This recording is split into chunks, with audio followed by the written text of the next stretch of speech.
Harry Tasker spends his days taking down international criminals as a super spy, and by night he tries to convince his wife Helen that he is a computer salesman. Harry's two lives get jumbled when Helen has an affair and terrorist group Crimson Jihad threaten Western world annihilation. Iron Jim Cameron's action spy workout became the most expensive movie ever made in 1994. Teaming up with Arnold Schwarzenegger and Jamie Lee Curtis, JC outbonded Bond with incredible set pieces and jaw-dropping special effects. My name is Luke, and with me are ATRM's very own Boris and Doris. It is Matt. Helen is having an affair. And Westy. That's a nice piece. All the right movies are taking the ice cube trays out of the freezer, and we're going to walk right out the front gate.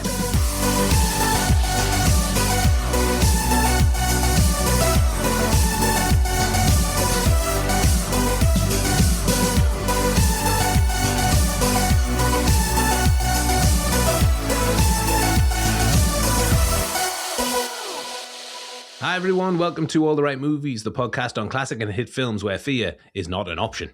True. We're telling the story of Hollywood one film at a time on the show, and what we have on our hands is a huge part of the 90s movie landscape. It's Big JC, Big JLC, Big Arnold. It could only be True Lies. Of course it can. Huge. Huge. Oh, too big. Very nice piece. Westy, of course, this was your choice. Of course it was. So why on earth are we talking about True Lies? I mean, try and find a reason to not talk about True Lies. That's where we're starting. I mean, this is hit. I was 13 years old when this came out. Can you imagine? And this is off the back of like Hard Target, Commando, Red Heat, Total Recall, Highlander, all these films that I'd watched and was just aware of. And this is here's a brand new one. Really? Yes, Schwarzenegger. Really? Cameron? Really? Amazing. Right, this has got to be great. And it's just such a great concept. It's just great fun. I mean, it's a lot of fun. There's a lot going on. Loads of fun. It has so much to do. It has so much landscape to cover, and it does it all, and it does it all really, really well. The trust that's between Cameron and Schwarzenegger by this point, that Jamie Lee Curtis is being brought into the fold. She's being well looked after. Everyone's having a really good time. Alicia Dusku's amazing in the film. Mark Malek's amazing in the film. Grant Heslov's amazing in the film. Tom Arnold's really funny. It's just action-packed. The set pieces are incredible. The dialogue whips along. The whole thing whips along. There's a second act that we'll talk about that kind of balances a bit of a tone, and maybe it's great and maybe it's not, but as a whole film, I mean, it is just tons of fun, and it just rollick along, and it is very, very 90s. It's very, very James Cameron. It's very, very Arnold Schwarzenegger.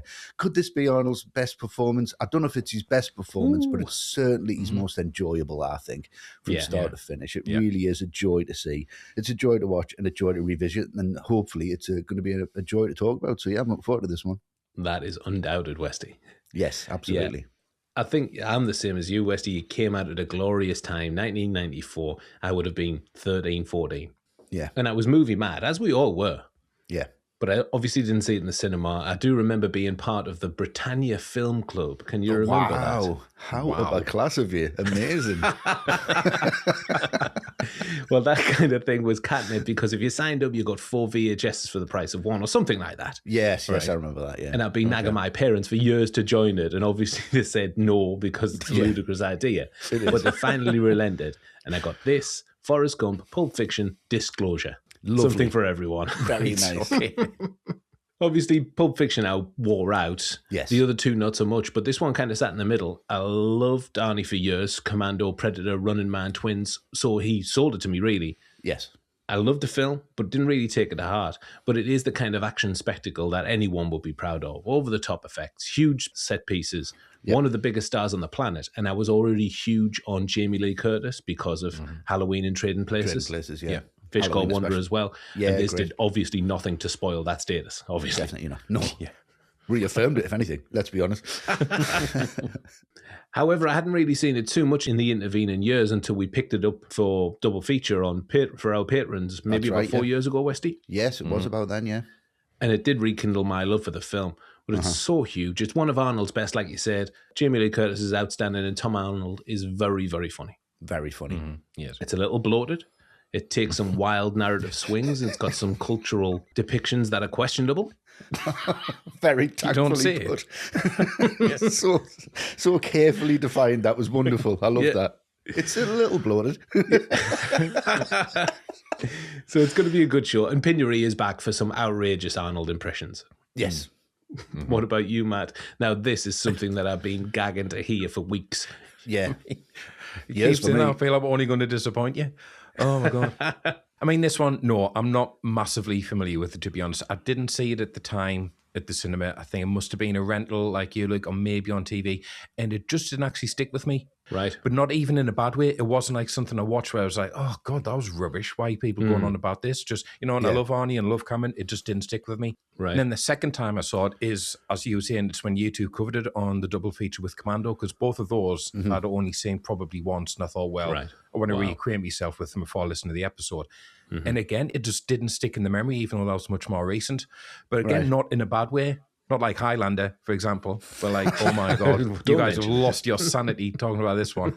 So this one, it's a voyage of discovery for me, really, to discover why it's never been a standout for me. But also, I have to really pay attention to it in a way that I probably just didn't do before. So let's see where I end up with this one. Lovely. Let's see. I think we can guess, Westy. I think we can, but let's, Well, let's see. let's keep some mystery. Yeah. Don't turn off now. No. So, True Lies was written and directed by James Cameron and based on the 1991 French film La Totale. It was produced by Cameron and Stephanie Austin for Lightstorm Entertainment and distributed by 20th Century Fox to theatres on the 15th of July 1994. Shot largely on location in Rhode Island, Washington, D.C., Los Angeles, Florida, and Toronto. It stars Arnold Schwarzenegger as Harry Tasker, Jamie Lee Curtis as Helen Tasker, Art Malik as Salim Aziz, Tia Carrera as Juno Skinner, Tom Arnold as Albert Gibson, and Bill Paxton as Simon. Sleazy Simon. Oh, Bill Paxton in this film, forget about it. I cannot wait. Yeah. I cannot wait. Incredible. First, we're headed to the Swiss Alps for the opening scene of True Lies. Westy, can I see your invitation? Here's my invitation. The beginning. We're opening in the luxurious setting of Lake Chapeau with Arnold in a tux. Nice. Oh, what a sight to behold. Lovely. That opening shot, the location is off the charts. There's a lovely little detail of footsteps in the snow on the jetty on the lake. They must have gone somewhere. And then there's that great underwater shot of Harry in his wetsuit. Yeah. Great setup. And this opening scene depicts a mansion in the Alps, but it was actually shot at Ochre Court in Rhode Island, and the mountains were then composited in digitally. I mean, it looks great. It looks legit. It amazing. doesn't look as though it's a digital composite. Not at all. And this instantly puts us in the world of high profile, high society, European types. If we had any reservations about what kind of film it is, I think it's dissolved in these opening moments. Arnold fulfilling a childhood dream, playing a James Bond type spy. Yes. A great mixture of super spy smarts, gadgets, guile, and a handful of cologne. I love Yes. it. Love that. Yeah. Has to have that on. Just a little tap. Yeah. Is that a thing of the past where you would splash it onto your cheeks? Just after like, shave? it was like a double tap yeah. on it. and that was it. Yeah. Yeah. The days before the sprays. I like it. Yeah. The Bond references will continue, I'm sure, throughout, but the way that he emerges from the water is right out of Goldfinger. Yeah. Oh, yeah, definitely. I think Cameron saw an opening in the movie landscape here because there hadn't been a 007 film for 5 years before this came out. Yeah. I think smart move. But I get very confused when he gets into the party because he's obviously not invited because he's got a great lengths. He's had to swim through a frozen lake to get here. Yeah. He doesn't do a good job of staying incognito. Like a Not at all. 6'2" monster looking smug, saying hello to everyone in a thick Austrian accent. Colonel, so good to see you again. Terrific. And that tango with Juno, he does very little other than just clump around on the on the dance Yeah. floor. Tia rubbish. Carrera's doing all the heavy lifting, which is ironic Definitely. considering it's Arnold. Yeah. But nevertheless, he extracts that information on Khalid and he walks right out the front gate. So this scene was filmed on an extremely cold night and the mansion wasn't heated. The costume changing rooms were tents outside heated by kerosene lamps. At one point, one of the extras' dresses caught fire under the lamps. Ridiculous. That'll warm you up, I guess. Really dangerous. Yeah. Obviously, there were no injuries and the extras were paying an additional $50 for their troubles in the harsh conditions. I don't think that's enough, to be quite honest. Not at all. No. Yeah. So, as we've said there, straight out the front gate. Boy, does he go straight out the front gate. That is just incredible. Here's my invitation. Boom. And then was Brilliant. like, Sure. yeah. Here's and my it just, invitation. it cuts to the van. It's like, holy shit, here we go. And from that line, like the film doesn't stop. Like it literally just takes off from that moment and we are in there. What an opening sequence is this. So all of this happens, by the way, and we've just finished the opening credits. So we've got all of this going on and now he's kind of out there. And this is where it just completely turns into a James Bond film. 100%, this action sequence is really brilliant. From knocking two Dobermans' heads together and then saying, stay. I am absolutely in bits. It's wonderful. Skidoos in there, automatic weapons, just taking people out left, right. I counted this morning because I watched it again. I just wanted to watch the opening sequence this morning. This opening sequence, he kills in cold blood 14 guys. Brilliant. But like, no reason, just a bit of information on this guy off the computer. Gunning people down left, right, and centre. Absolutely amazing. So beautifully backlit as well to kind of hide the fact that it's an obvious stunt double, which I think you can see on better and better iterations of the film, especially the 4K that's come out. You can definitely see he's running down and he's reloading.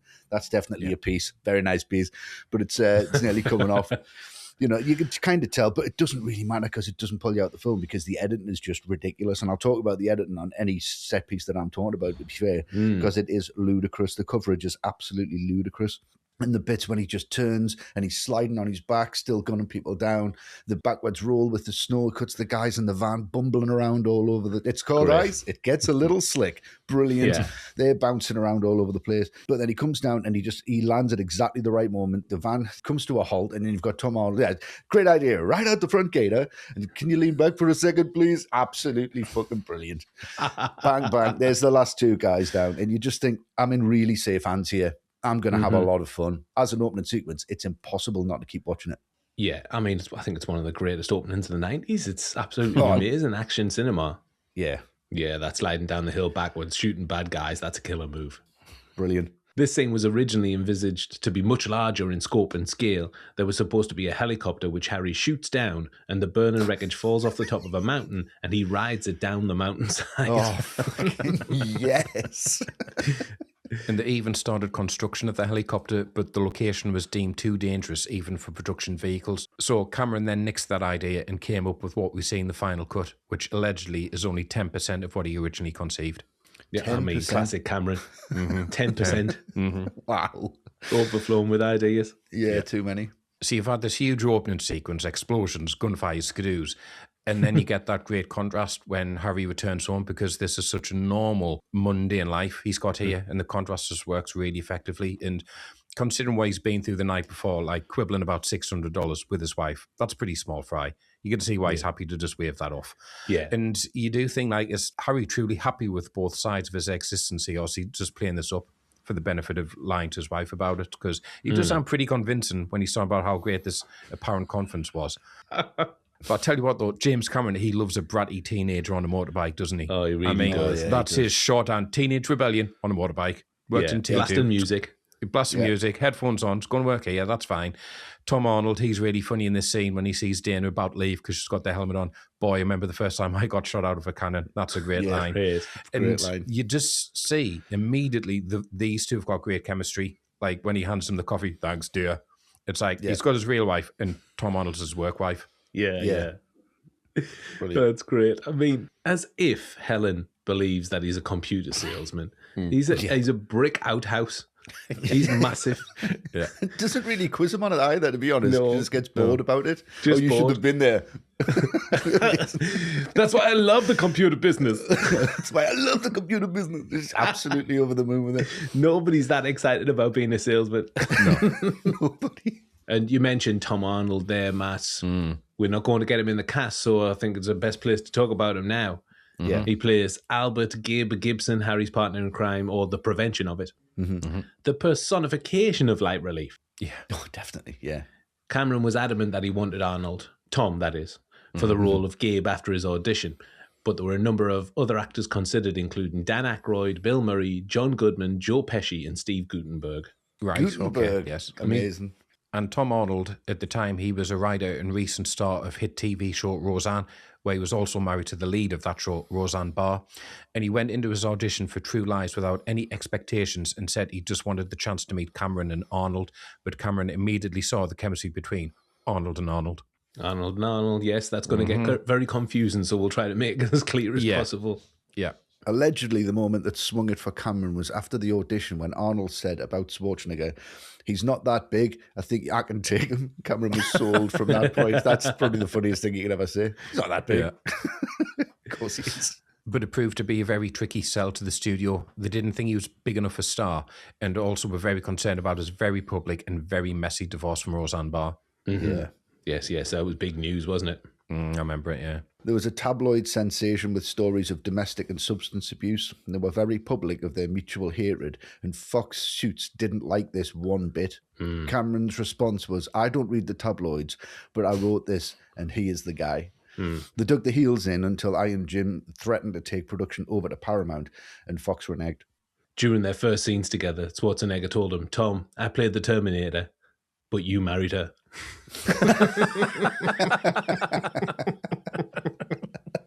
Amazing. Tom Arnold's real-world messy breakup did provide one of the more memorable lines from the film. When Gibbs comforted Harry about Helen's affair, he talks about his experiences, and he says that his ex-wife took the ice cube trays. What kind of sick bitch takes the ice cube trays out of the freezer? Yeah. And Roseanne did this to Arnold. He told the story to Cameron, and word for word, that made it into the script. Amazing. Wow. So Harry leading the perfect double life. Nobody suspects a thing, somehow. Unbelievably.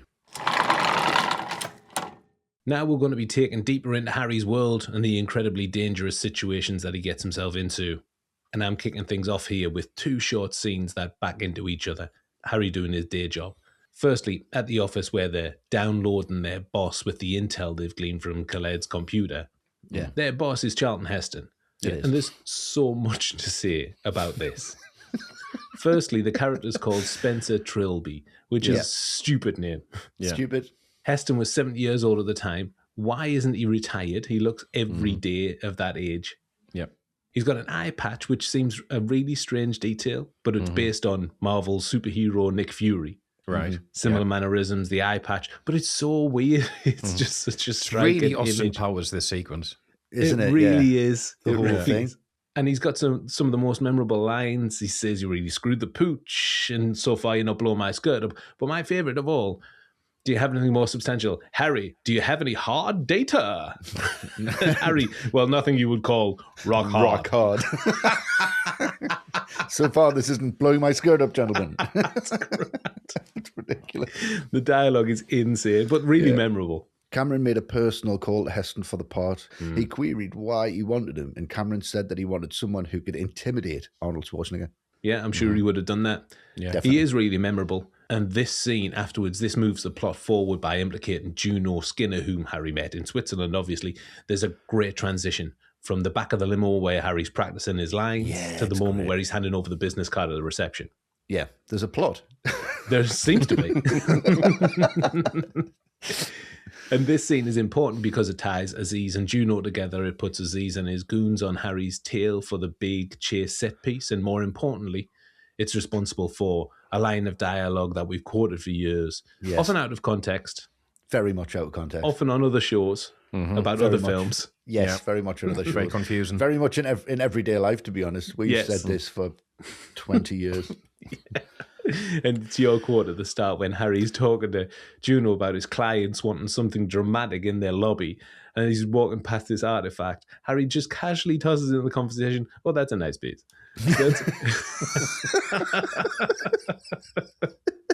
That line's just stuck with me. I have no idea why. Every single time when I ever get something new, no matter what it was, I could have a new car, a new watch, a new coat. I'd come out, meet you, and I'd be like, is that jacket new? Yeah, it's a nice piece. Every single time. Piece. Do you let me new watch? Oh, that's a nice piece. You'd even write it in a message. That's a lovely piece, that, Westy. A really nice piece. It would be saying that for absolutely years. And I'd said it, we're doing True Lies on the show, and I said to Evan, my son, I was like, we're doing True Lies, and he was like, oh, right, I haven't seen that. I was like, we're going to watch it. I was like, it's a really nice piece. He's like, what are you talking about? I was like, it's a great film, it's a nice piece. He's like, what are you talking about? So I was like, oh. So I kept saying it and repeating it, and he's going, I don't understand what you mean. So I put the scene on for him, and he just went, is that it? He's expecting it to be like this real grandiose moment. It's just like, it's a nice piece. He's like, he doesn't even say it like that, Dad. I was like, yeah, I know, but we've kind of made it our own a little bit, but it's fine. Yeah. It's got its own personality now. It's got a life of its own. It's a nice piece. But either Harry here, he's a genius, or everyone in this world is stupid, because Helen believes he's a computer salesman. Juno thinks he's an art consultant. This man mountain with a European accent, yeah, he's in the art game for sure. He's a culture vulture.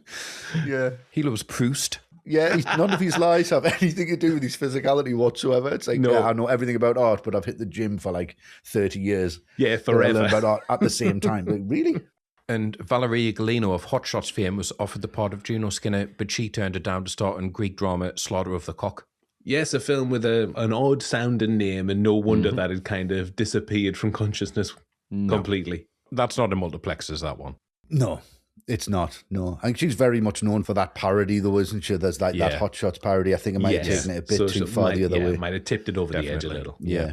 T. Carrera eventually landed the part, but she claims that she replaced Karina Lombard after filming began, the reasons for which have not been made public. But Lombard played the part of girl on beach in The Firm, the one that Tom Cruise's character sleeps with and then starts the whole thing going. Okay, yeah. Right. Carrera said that her part in Wayne's World put her in contention, and The True Lies was her favourite role because she got to play the villain. Yeah, I mean, she's good in it. She's great. Mm-hmm. I mean, immediately putting it on the table that she wants to sleep with Harry. Absolutely no subtlety whatsoever. No. None. She's not a very subtle character, let's be honest. No, she isn't. No. Is this James Cameron writing female parts? I mean... Yeah. It does seem that way, doesn't it? Subtlety's not his middle name. No, it isn't. No. And then following this, we get the first confrontation between Harry and the terrorists who've been tracking him down. But before that, there's that brilliant bit of misdirection where Gabe misses the terrorist following Harry into the bathroom because the buzzer pulls in and impedes his view and he's on the phone to Helen. I think that's just a really, really great little detail, that. And then you just get this absolutely classic staple of the action genre, the bathroom fight. And I mean, nothing exceeds like excess, right? And this is very, very excessive. When he shoots the terrorist who has the machine gun, there's no need for it to go off to the extent that it does, shooting the absolute shit out of that bathroom. I mean, it definitely doesn't have that many like bullets in the mag. And obviously nowhere near Harry, but it works. There's no need for that massive clang twice when he smacks the terrorist's head into the urinal, but it really works. It really works. You feel it. It does. Yeah. You do feel it, and there's definitely no need for Harry to come hurtling out of that stall where he's been hiding. I mean, it's like he's been shot out of a cannon. Like the speed he goes through that thing. He doesn't have that much of a run up. That's not going to work. No. And there's definitely no need for him to go skidding through that water like he's Hawkeye jumping through the waterfall in Last of the Mohicans.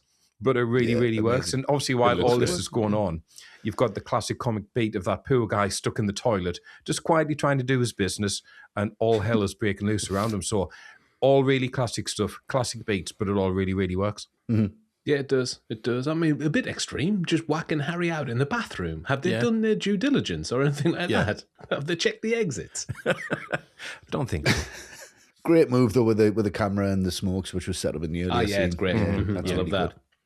Another link to Bond is the production designer Peter Lamont, who worked on this film and every Bond film from Your Eyes Only to Casino Royale. Great pedigree. Yeah, definitely. For this shootout scene, Cameron came to the set 2 days before filming was scheduled and said that the set needed to be 3 times bigger. Classic Cameron. Brilliant. Excessive. Just 3. Just 3 times bigger. Right, okay. This was the first time that Peter Lamont and his crew had heard about these demands. Cameron said that the set had to accommodate lights falling from the ceiling, water spraying from broken toilet bowls and faucets. Lamont and his crew completely remodeled the set within 48 hours, and the scene, which was scheduled for 1 day shoot, it took 5 days to finish. And when given Arnie direction during the bathroom fight scene, Cameron was demonstrating how to rip the dryer off the wall, but he swung back too far and smashed his hand off the countertop behind. Arnold didn't take heed and did exactly the same thing during the scene, after which he was forced to wear a dog bone around his neck, and Cameron called him the village idiot. Oh. But like in the modern workplace, that might be called bullying. Yeah, probably. I think so, yeah. HR are getting involved at that point. Yeah, definitely.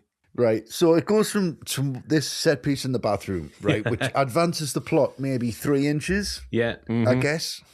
So that was that massive set piece. And now we've got another set piece, which is unrelentingly action-packed. It's unbelievable. I mean, I watched it again. Like I've said, I've watched like just some sequences this morning of like, is that really just by itself, just as a sequence? The editing is unrelenting. It's outrageous. For every wide, there's a mid. Yeah. And for every mid, there's a close-up. It's just, he's on the horse going through. It's not enough just to get one pass of it on just a wider lens. I don't know whether they're just punching into the negative or whether that's shot on one camera or two cameras, but it's just like, right, we're going close, we're going wide, we're going close, we're going wide. Yeah. There's the bike does a turn, it goes across the park. Here we go, right? Across the park, both of them. But he steals a horse, says sorry. Hilarious. That's already amazing. Sorry. So he's straight out of there, right? Now the horse keeps up with the motorbike. Mm-hmm. No questions asked. Wonderful. Nope. Through the park. Yep. Need that. Yeah. Excellent tracking shot. Keeps everything done. Everything's a focus. Know exactly where we are. Jumps over hedges, all that. Then we're into the main street. There's traffic. Then Izzy's is blocked, so he has to go straight for the Marriott, obviously. Hotel lobby, straight in. Through one of the suite rooms, playing past there's a band playing, so it goes past them. That's great. Through the kitchen, yeah. Then out the back of the kitchen to a car park, fantastic. Into another lobby, great. Water feature, great. Get the horse through the water feature. Then into an elevator, yep. With somebody getting a hostage, yep. Get the horse in the elevator, yep. Comic relief, yep. Okay, do that. Then get to the roof. Right, we're on the roof, so the motorbike's going to take off the roof and land in a swimming pool on a separate roof. Great, and then the horse there's going to be a comedy beat where it stops, and then he goes over and pulls him back up, and then he tells him off for not being a good police horse. Yes. So we're going to do all of that, and the editing's going to be so fast-paced. It's going to cost so much money, and nothing's going to be tongue-in-cheek. It's going to be shot like as seriously as I've shot the end of Aliens. This sequence, I'm going to shoot it so seriously that it's just everything's going to be absolute perfection, and it is perfection. And it's still played for laughs. Yeah. But the sequence itself, it accomplishes nothing. It doesn't move. The only thing that happens is they see each other. Yeah. In the elevator. That's it. So you're probably doing all this and you're just thinking, why though, James? Why though, James? I mean, we can do through the park and then that's fine. Then something happens or whatever. Or that he could have just walked out of the bathroom sequence, looked up the street and, and then he's going to turn around and the locked eyes and then it's like, oh, boom. Yeah, and he's taken off or something like that. Next scene. Yes. What an amazing sequence for no reason whatsoever. No reason whatsoever. No. Love it. Make it quick because my horse is getting tired. Your horse? Yes. And part of the scene was originally going to be shot at the Washington Monument in DC with Arnold's horse racing through the reflecting pool. However, the National Park Service put the blockers on that. Unsurprising. Yeah. Well, yeah, definitely. And the chase scene was shot mainly in the Westin Bonaventure Hotel in Los Angeles and partly on a set. For the moment in the moving elevator, an animatronic horse was used, if you can believe that. Mm-hmm. And it was thought that using a real horse in such a confined space was too dangerous if it started to panic, which is definitely fair enough. But a real horse was used when the elevator was stationary. Yes. And the old couple in the scene were the horse's actual wranglers. Oh, amazing. To keep the animal calm. When that tail swooshes as well, and she reacts. Brilliant. It's a great comic beat. It's a wonderful moment. There were 4 different horses used for this scene because they all had different skills needed for the scene. And Arnold drew on his horse riding experience from 2 Conan films. Yeah, you can tell. He was a dab hand at it. Mm-hmm. Yeah. But during the end to the chase scene, Arnold almost came a cropper. There was a temp ramp built at the end of the building, which allowed more room for the horse to stop. But when they were measuring the distance, the arm of a camera actually dropped down under the horse's nose, and this sent the horse into a spin, going crazy with Arnold just stuck on top of it. Bloody hell. He said there was no rail and the ramp was only 4 feet wide. I realised it was a bad situation and I slid off the horse right away and the stuntman grabbed me. That one was really scary. If the horse stepped a foot the wrong way, we would have fallen 90 feet to a cement floor. I mean, why are you making it that dangerous? For a sequence that makes no difference to the film. Why are you actually on the roof of a high-rise building? Don't do it. It's a good thing you learned this lesson, isn't it? It really is. He flies a Harrier at the end of the film. Just do this with a little bit of jiggery-pokery. Yes, don't you? Exactly. Yeah, it's absolutely fine. No one's bothered. So an incredible opening sequence, maybe a little unnecessary, but Harry escaping near death on multiple occasions, all in a day's work. Absolutely.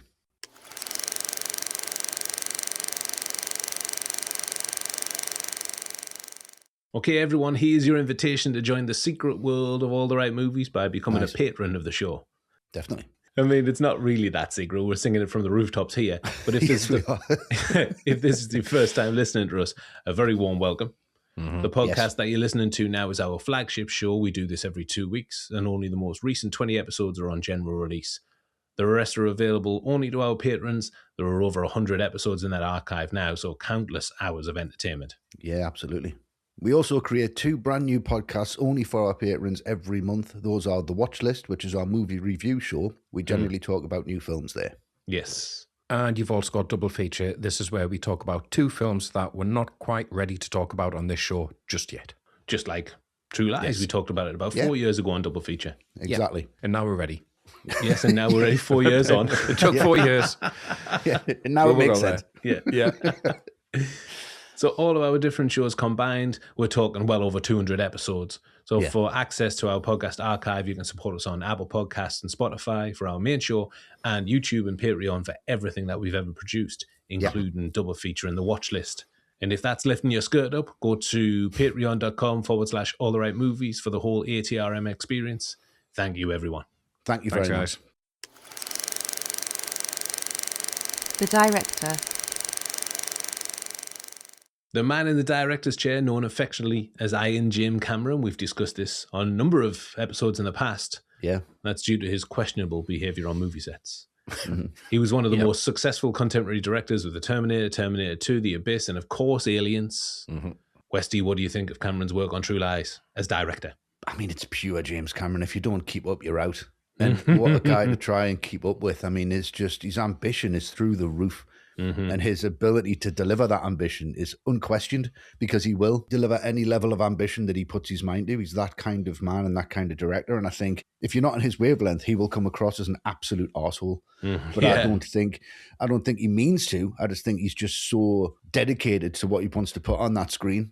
And it's just how much lightheartedness he brings to this whole genre. Like, it's not a play up of the spy genre whatsoever.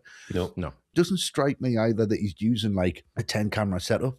And he's not repeating shots. He's not doing an explosion and then seeing it again from another angle. He's not going, isn't that great? He's like, he'd do a huge explosion and he'll know the angle and he'd say, that's the way I'm shooting it from. I might cut to a separate one on the aftermath, but that's it. Every single shot is just immaculate and matches so well. The lighting's so precise.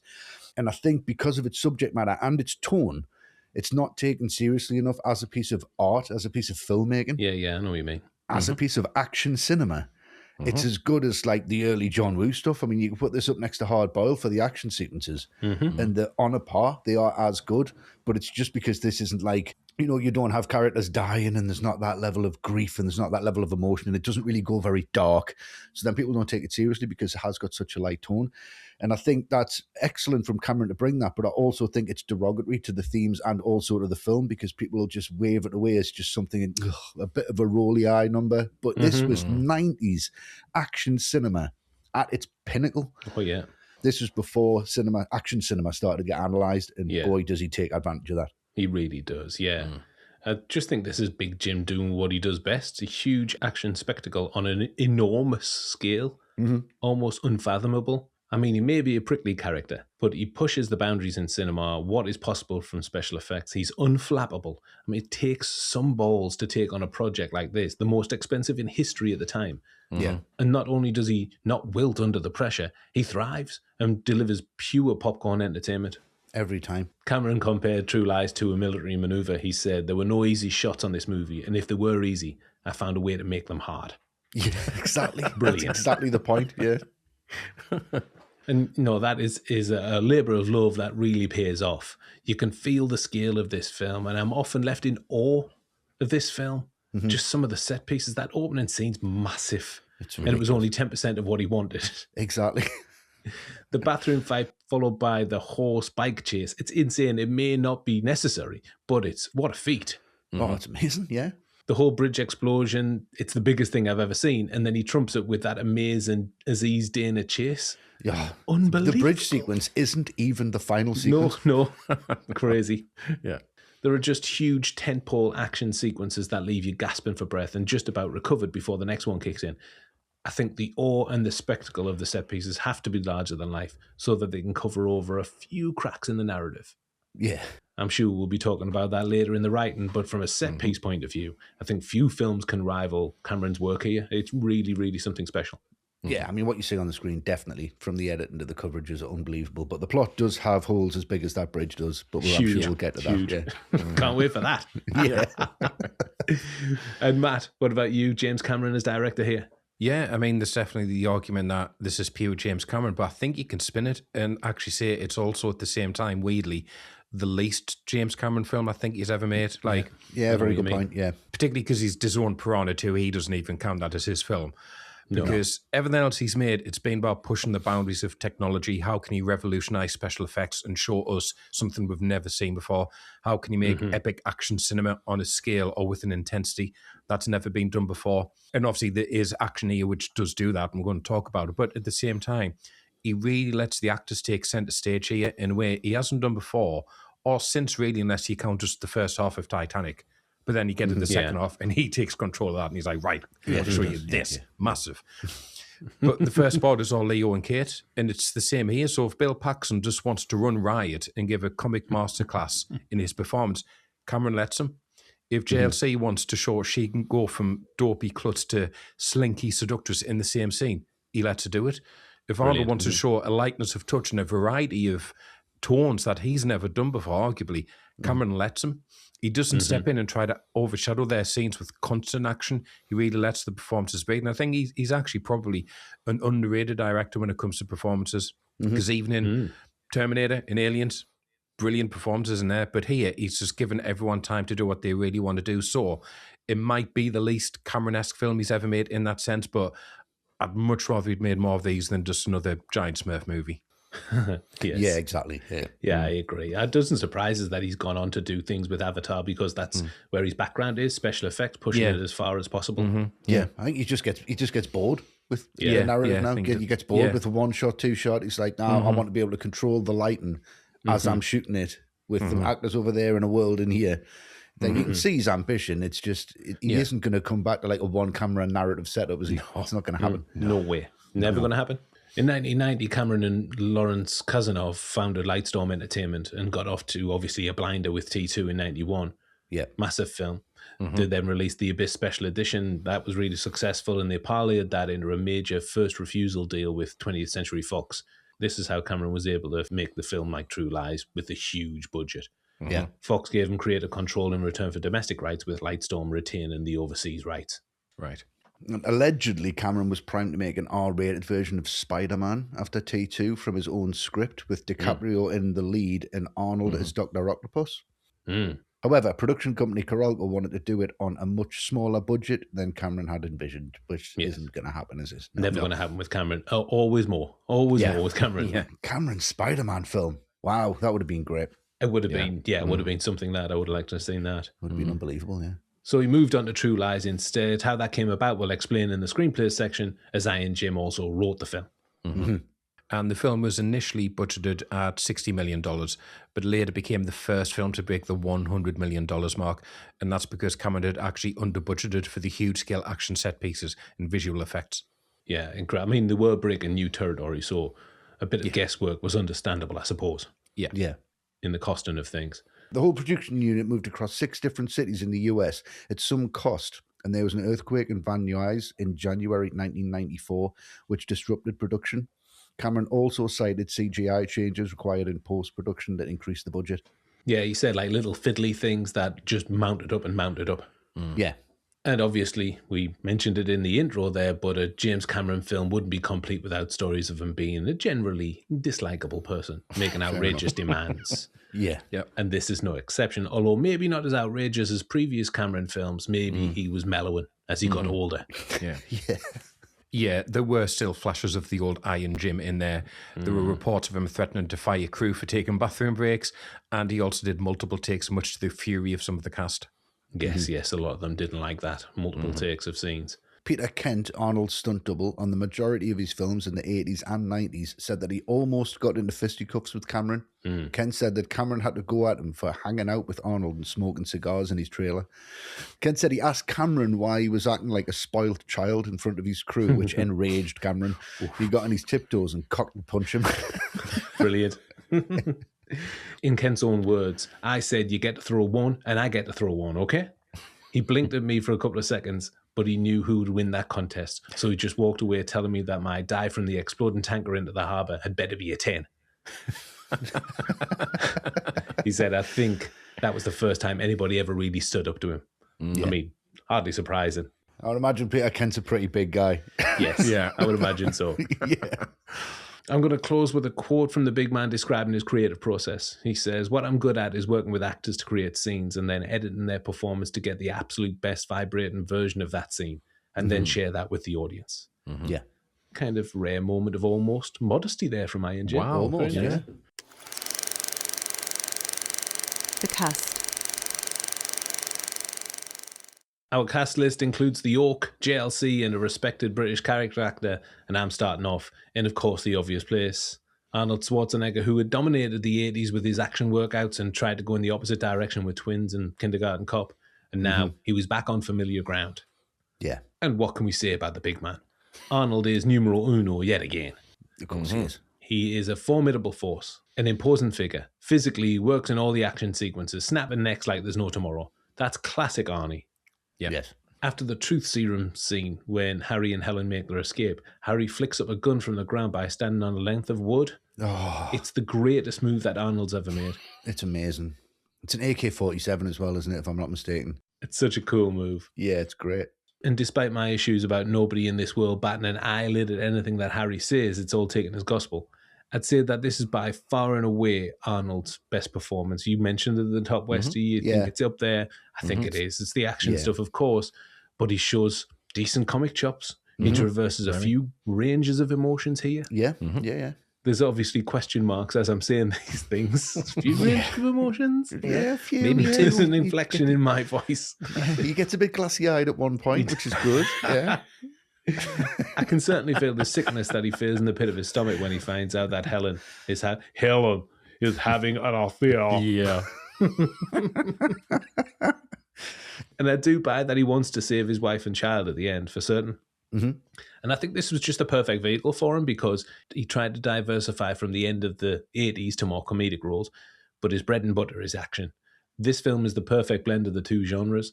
I don't think he should be the funny one. The situations and the side characters should do the heavy lifting on that score, and then he can just chip in from time to time. Yeah.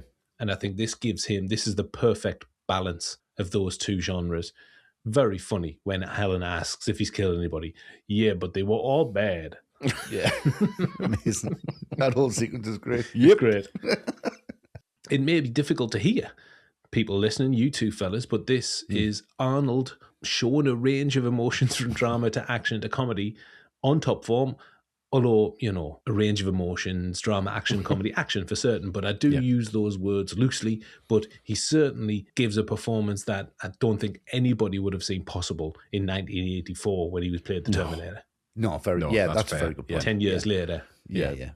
And obviously, as we're saying, action scenes, they came very naturally to Arnold, but he struggled with the dance scenes. He rehearsed for 6 months, and his goal was being as good as Pacino in Scent of a Woman. And the reason that he used this as a yardstick is because the song he dances with JLC to at the end is the Argentine song, Por una cabeza, and that's the same song from Scent of a Woman. Brilliant. Yeah, Schwarzenegger has said that this film was the one he enjoyed the most in his entire career. I think you can see that as well. You can definitely tell. Yeah. He said it was a life changer and something I would do again if I ever got the chance. Mm-hmm, yeah.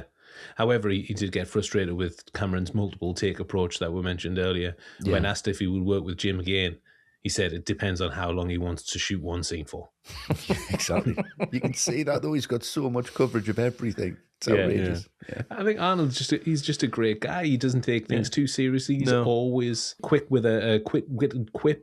Mm-hmm. Yeah, and I think Cameron knows how to direct him as well over anybody else. Yeah. So the big man coming through with one of the most memorable performances of his career. His last great film? Maybe. Yeah, to struggle to think of anything after it. His last big film, yeah, definitely. Next, a firm ATRM favourite. Yes. Jamie Lee Curtis, who was at home in any genre after films like Halloween, A Fish Called Wanda and Blue Steel. Westy. Mm-hmm. Yeah. Your thoughts on her work here as Helen Tasker? I mean, as Helen Tasker, this is quite a role to carry. And I think you forget about that when you watch Jamie Lee Curtis, because I think she does this with such heart and such believability that this could very easily have disappeared, because this is the whole second act of the film. This is a subplot, more or less. Her whole backstory and arc is based on something that has absolutely fuck all to do with the plot, has nothing to do with the film, nothing to do with the story. So you've got to have a character that you're really rooting for, and you've got to have one that's just absolutely drenched in believability, and I think she is. But it's very much, at the same time, a James Cameron female character. There is definitely elements of Sigourney Weaver in here. There's definitely elements of Linda Hamilton in here. There's definitely elements of Kate Winslet in here. You've got that. He seems to just have these notes where he goes, right, this is an emotional female character. She acts like this. This is a female character who, at the end of her arc, and she's badass, and she acts like this. It's kind of one note, but what JLC does is she takes that one note, but she adds a few harmonics to it. Yeah. She adds a few little extra flourishes around the edges that I think in any other actor or actress, because I mean, I know she wasn't the first choice for the role. Originally, it was Jodie Foster. So I think Foster and she left to do Nell. But I think Jodie Foster would have been absolutely brilliant. But would she have had the level of vulnerability that JLC brings? Because you definitely need that. And that she gets a great support from Arnold Schwarzenegger as well. I think you can see they were very close. Their chemistry's wonderful. He gives her a lot of space just to kind of hold the screen and really react. I mean, the scenes that are coming up in the whole Act 2, I guess, with that subplot, some of that's really fucking cruel. Some of it's unnecessarily cruel. But she plays it really well where you're just completely on her side and she doesn't feel victimized because she can hold her own with it. And it's a love for her family and a love for what she's built, but she's losing herself as a person. Yeah. And I think you need somebody who's believable in unbelievable situations. And I think she's fantastic. Like I say, it leads the second act and makes the third act even better when she's in peril at the end of, and everyone's just recognizing Harry at that point. It's like hanging from a helicopter and, then she just recognizes him. And there's a great third act would not be as good without JLC in the second. Yeah, I think she's by far and away the best performer. She's got the arc. She goes through a complete makeover physically. And that interrogation scene, she goes through a range of emotions and she's completely believable. I think she's just great here. Yeah. Cameron knew of JLC's work after her starring role in Blue Steel, directed by his then wife, Catherine Bigelow. That's right, yeah. He wanted her for this part, but faced stiff resistance from Arnold himself. He didn't think she had the chops. Right. And Cameron accepted that he was right and started to look elsewhere. Okay. Yeah, and these other names linked to the part included Rosanna Arquette, Gina Davis, Madonna, Sharon Stone, Kim Basinger, Melanie Griffith, and Emma Thompson. But then after watching JLC in A Fish Called Wanda, Cameron knew she was the one and asked Arnold to trust him on this one. I mean, you don't need much more convincing than that. Yeah. The big man begrudgingly agreed and later admitted that he was wrong, which very rarely happens, I think. Jamie Lee was perfect. So much so that after editing the film, Cameron contacted Arnold to ask if he would allow Jamie Lee's name to be added next to his above the movie title. And Arnold said yes immediately. Yeah, just because she plays such a huge part in the narrative. Yeah. Jamie Lee later said that it was a real mensch move on Arnold's part. It is. Yes, definitely. Yeah. So as we're talking about JLC, it's time to introduce our first patron question. This one is from Roger Padacta. Hi, Rog. Hi, Rog. Roger. We've mentioned this a number of times, but this is the benefit of being a patron of All the Right Movies. You can ask us questions for the film that we're talking about, and we'll answer them on the show. Roger says, okay, gents, time to administer the truth serum. While Arnold dominates the screen in magnificent fashion and outrageous Nick, I think you would say, you're right, Rog? Yeah? Correct. To me, the magic of this film owes a lot to JLC. Her arc from plain Jane housewife to terrorist thwarting ultra babe is always a pleasure to behold. And he says, and let's face it, no one can drop an Uzi down the stairs like she can. Well, that's true enough. Correct. That said, who are some of your favourite surprise or reluctant action heroes who are just normal people at the start of the film, no combat training, no martial arts, just a regular Joe, Jane, Boris, or Doris? Nice. Right. Thanks, and as always, love the content and keep up the good work. Well, thank you, Rog. Oh, bless you. Much appreciated. Very kind. A great question. Matt, do you want to take it away first? Sure, I've got two. Great. First one that came to mind is Billy's mother in Gremlins, because Billy might blow the majority of them up in the cinema, but he's got nothing on Mrs. Peltzer. When she sees them in her kitchen, one's in the blender, stabbing one to death, just pinning it to the countertop. Outrageous. And then pushing the third one into the microwave. I mean, do as she says and get out of her kitchen, because she takes no prisoners in that scene. That's amazing. Damn straight. Yeah, great. And the second one I wanted to mention is Shaun in Shaun of the Dead, because he's just an absolute everyman slacker at the start. No special skills in anything, really. But by the end, he's blown zombie heads off like he's a sharpshooter. Yeah. Especially when Pete comes in. When Pete comes, I said, leave it alone. Boom, that shot. Amazing. Yeah. Great. Fuck a doodle doo. What about you, Westy? I've got four that's coming to mind. Ash from The Evil Dead, Brilliant. 1 and 2.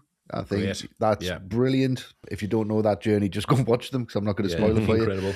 Yeah, Jim in 28 Days Later. Oh, yeah. Turns into an absolute badass at the end of it. Stanley Goodspeed in The Rock starts off as a nerdy scientist, and he's pretty badass by the end. Yeah. And one that's not necessarily an action hero, but one that has a fantastic arc, and he turns into a bit of a badass, but maybe because he loses his mind slightly, but it's a performance that stuck with me for a while, is Sam Rockwell in 3 Billboards. Right. Okay. His arc from just being, the ignored, placid idiot in the town to the one who's kind of taken retribution through grief, I think it's just an incredible performance. Really, really strong from Rockwell. It is, great. That's a great film. Mm-hmm. When I think about best reluctant action heroes, I always think that they kind of discover something about themselves and that they didn't know that was there. Yeah. So with that in mind, when I think of reluctant action heroes, and this is an obvious one, but I always see John McClane. I mean, I know he was a policeman, but he's in decent nick, soft around the edges, and he's off duty. It's Christmas. He's come to try and make it up with his family. He didn't want any part of this. And by the end, he realizes that he's a huge part of the problem between him and Holly. Yeah. And that's a big part of what makes Die Hard as iconic as it is. Yeah. I think Hoffman in Straw Dogs is quite a sight to behold. His arc from mild-mannered boffin to house fortifying killing machine is incredibly powerful, incredibly sickening, but it's certainly a standout. And finally, Cary Grant, Roger Thornhill, North by Northwest. Oh, yes. Lovely choice. Yeah. Case of mistaken identity sends him all over the US, fumbling his way out of deadly situations. Yeah. Pure class. It is. Yeah. He is pure class by the end. Yeah, he's James Bond by the end. Yeah, absolutely. He's great. Yeah. A great question, Rog. Thank you very much. Yes, thank you, mate. Thanks, Roger. So I think we all agree Jamie Lee gives the best performance in this film by a long stretch. And it's up there with her best work. Yeah. It is. Yeah. Finally, a British actor whose star rose in the mid-80s following recognition for his TV work and his role in David Lean's A Passage to India. Art Malik as Salim Abu Aziz. Matt, what do you think of his work here? There's an elephant in the room here, and we have to talk about it. We'll talk about it at the end as well. As you said at the top, the cultural representation here leaves a lot to be desired. Very much. That's no reflection on Malik. He's very good. He's got good presence. You believe he'll carry out these threats, but all the same, this is so on the nose and so 90s that it hurts this character. It really is.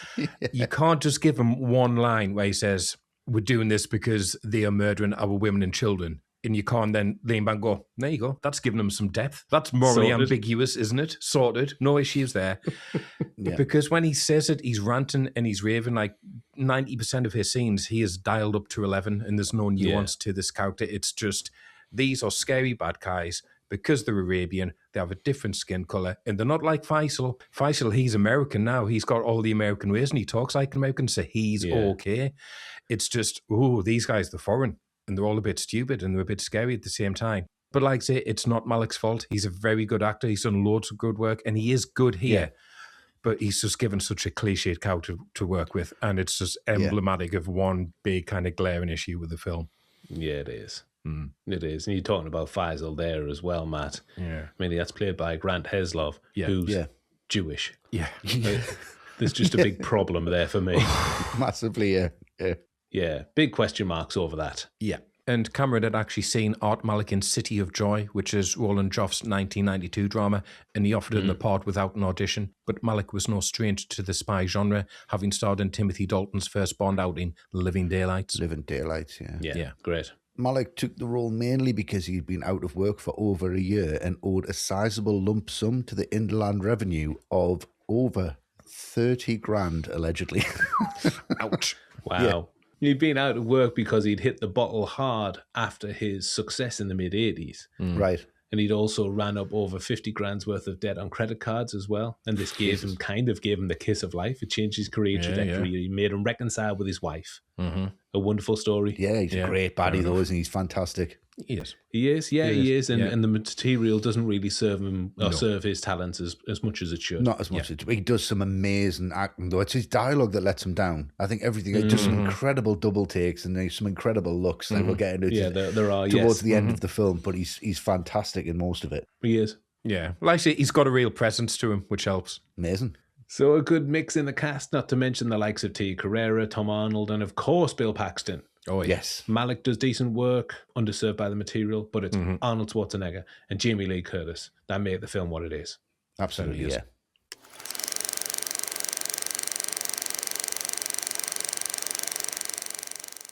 All Right Movies will be right back. Thank you for supporting us by listening to the sponsors for this episode. Thank you for listening to our sponsors, and now it's back to the show. The middle. Harry has made it home late again, and he pays Helen a visit at work to apologise, and then his whole world falls apart. Helen's playing away from home, and he isn't happy about it, is he, Matt? He's not. And he does the worst attempt at trying to hide in an open plan office I've ever seen in my life. The size of him. His size. Yeah. Like, we can see you, mate. You're not well hidden. Like, how Helen doesn't see him, I have no idea. The blocking in that scene, though, is decent to kind of cover it up. Yeah. No True Lies, no Matrix. Like the opening.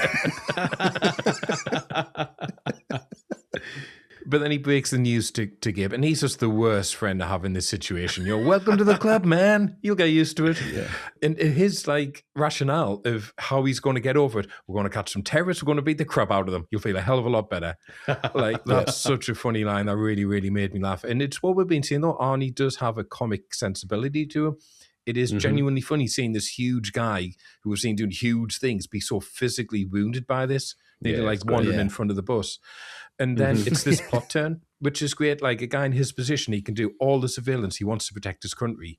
But this is what tax dollars are buying. One guy spying on his wife to try and find out about her affair instead. Like, it's ridiculous. No questions asked.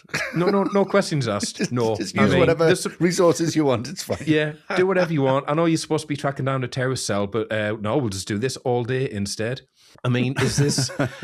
am I giving the film too much credit for saying this is quite satirical because these are people supposedly keeping innocent civilians safe every day? Yeah, I'm stretching it. I don't think it was doing this instead. Is that written in like that? No, I don't think it is whatsoever. I'm trying to be kind to it. A scathing attack. Yeah. I love James Cameron's satirical angle that he brings to every film. Yeah.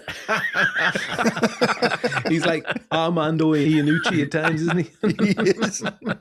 So many undercurrents. Yeah, I think it's pushing it to call it satire, but, this is where the film's going, and Arnie's taking us with him. He certainly is. Great, right. So now, here we go. We're getting introduced to one of the best characters in the film, Simon, played by Bill Paxton. We didn't talk about him in the cast because we're going to talk about all these scenes anyway. Yeah. And he's such fun to watch. Played straight, and then all of a sudden he takes credit for the Marriott. Brilliant. He's taking credit for moves, and then he's a joke. From there, it's just, that's it. The gloves are off. You take your seatbelt off. You're on cruise control, and we're in a really nice, comfortable place here because you're just watching Paxton absolutely flow. And just as bad as Cairo. Cairo's a day at the beach next to this. Cairo. It's amazing. It's absolutely love it. And he's like, 2 of them won't bother me again. I can't take credit for it. It's training. It's just so good. And it cuts back and Gabe's like, I'm starting to like this guy. And then you get that beat from Arnold. Yeah. We have to kill him. We have to kill him, obviously. Absolutely wonderful. And then it's I have to kill him, obviously. And then there's that smash cut of him just driving more than a woman. And he's just having a great time. And he's just laughing to himself. More than a woman. Hair blown in the breeze, more than a woman. Shit. Takes amazing turn into that. He's like, he's a car salesman. This just keeps getting better and better. And then there's another beat from Arnie. And he's just like, come on, if this was me, you'd be laughing your ass off. And that lovely push into the binoculars, and he just smashes one of the lenses. That's ludicrous. The lens just pops. Yeah. Smash cut to then the blinds opening. Arnold's in there.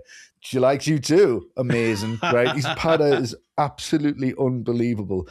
But we've got this moment where they're in the car. Now, if you think Cameron is just letting us getting away with a little back and forth narrative sequence between two guys where we both know what's happening underneath it, but doesn't put a little switcheroo on there, doesn't hook it in, and doesn't make this incredibly more complicated for Russell Carpenter than it needs to be, and the whole crew, to be perfectly honest with you. Yeah.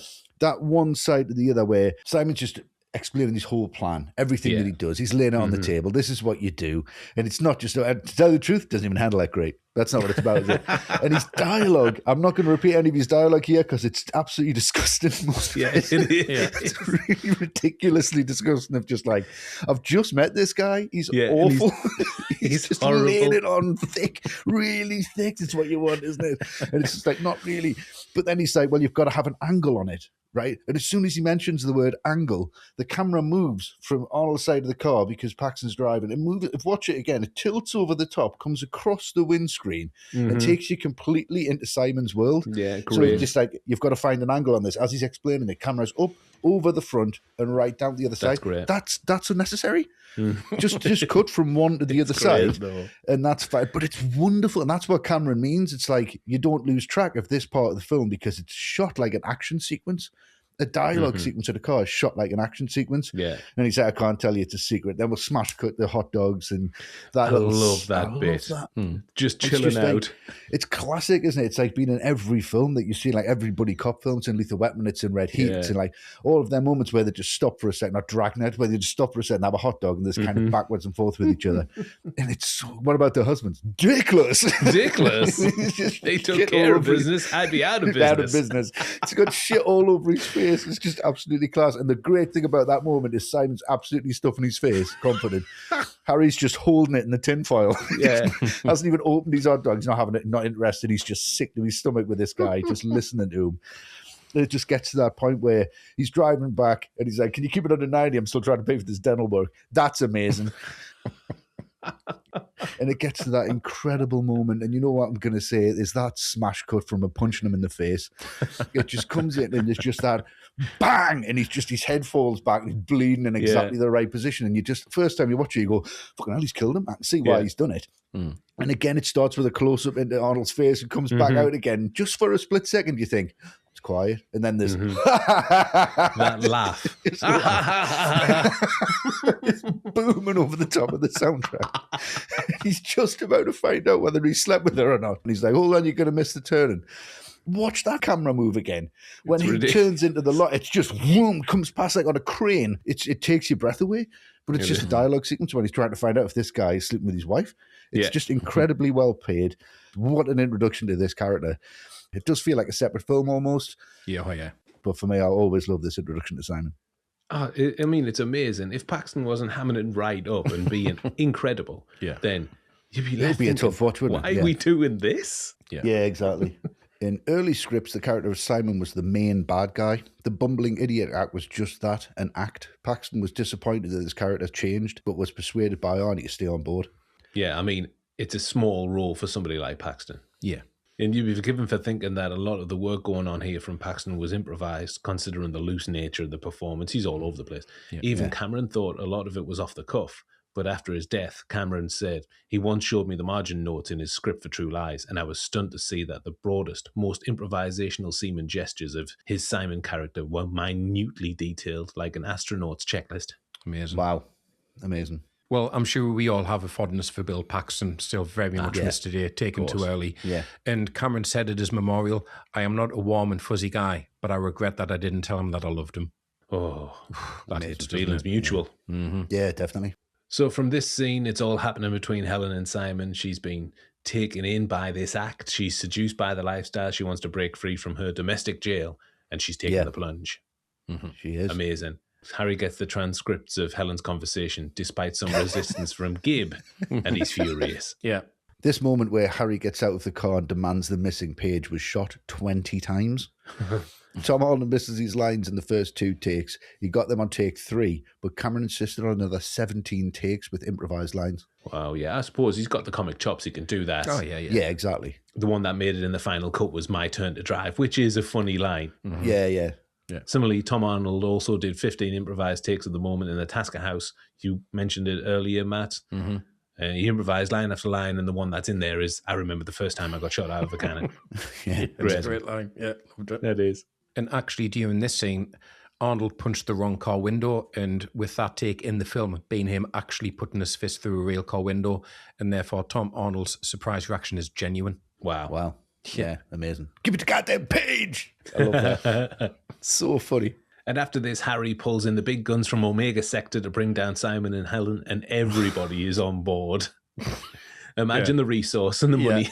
It's too much. It's far too much. Can I get this signed off? No. Yeah. There is some really great imagery here and intrigue in the moment under the Key Bridge where Helen's waiting for Simon. He picks her up in the vet and suggests keeping her head down until they're out of the city. Jamie Lee's face during that scene is a picture. Yeah. She's so far out of her comfort zone. Yeah. Head to the guy's lap, all right. Yahoo. Yeah. That's Cameron's voice. That's James amazing. Cameron. Yeah, he loves a voice cameo, doesn't he? He does, yeah. Lovely, he really does. Gibbs' line after Cameron says that, he says, maybe she's sleepy.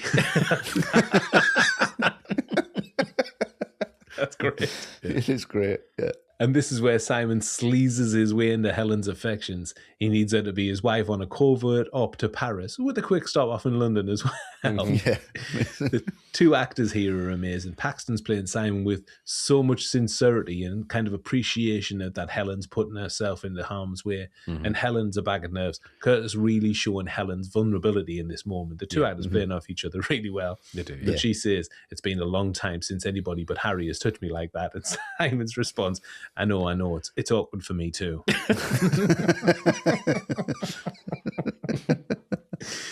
And then all hell breaks loose. Simon's face when his trailer is sawn in half. It's like that looking down on him. Yeah. Like up his nostrils with that tash. Brilliant. His screams of take her, God, don't take me as he's bundled into the back of the van. Yeah. What a snake. Brilliant. Great scene. Yeah. So an outrageous departure from the main story, but great performances from JLC and Paxton holding things together. Yeah.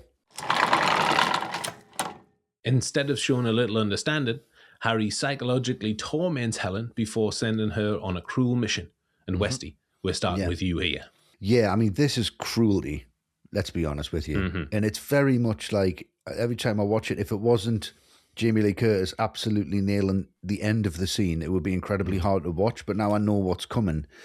It is a little bit easier to take. But Christ almighty, how insecure are the masculine characters in this moment, please? You know, they need reassurance that they matter. They need reassurance that they're loved.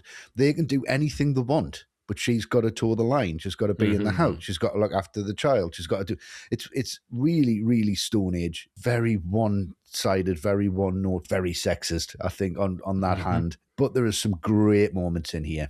There are. The first meeting of Simon. So how did you meet him? And she's like, well, that smash cut to that same restaurant.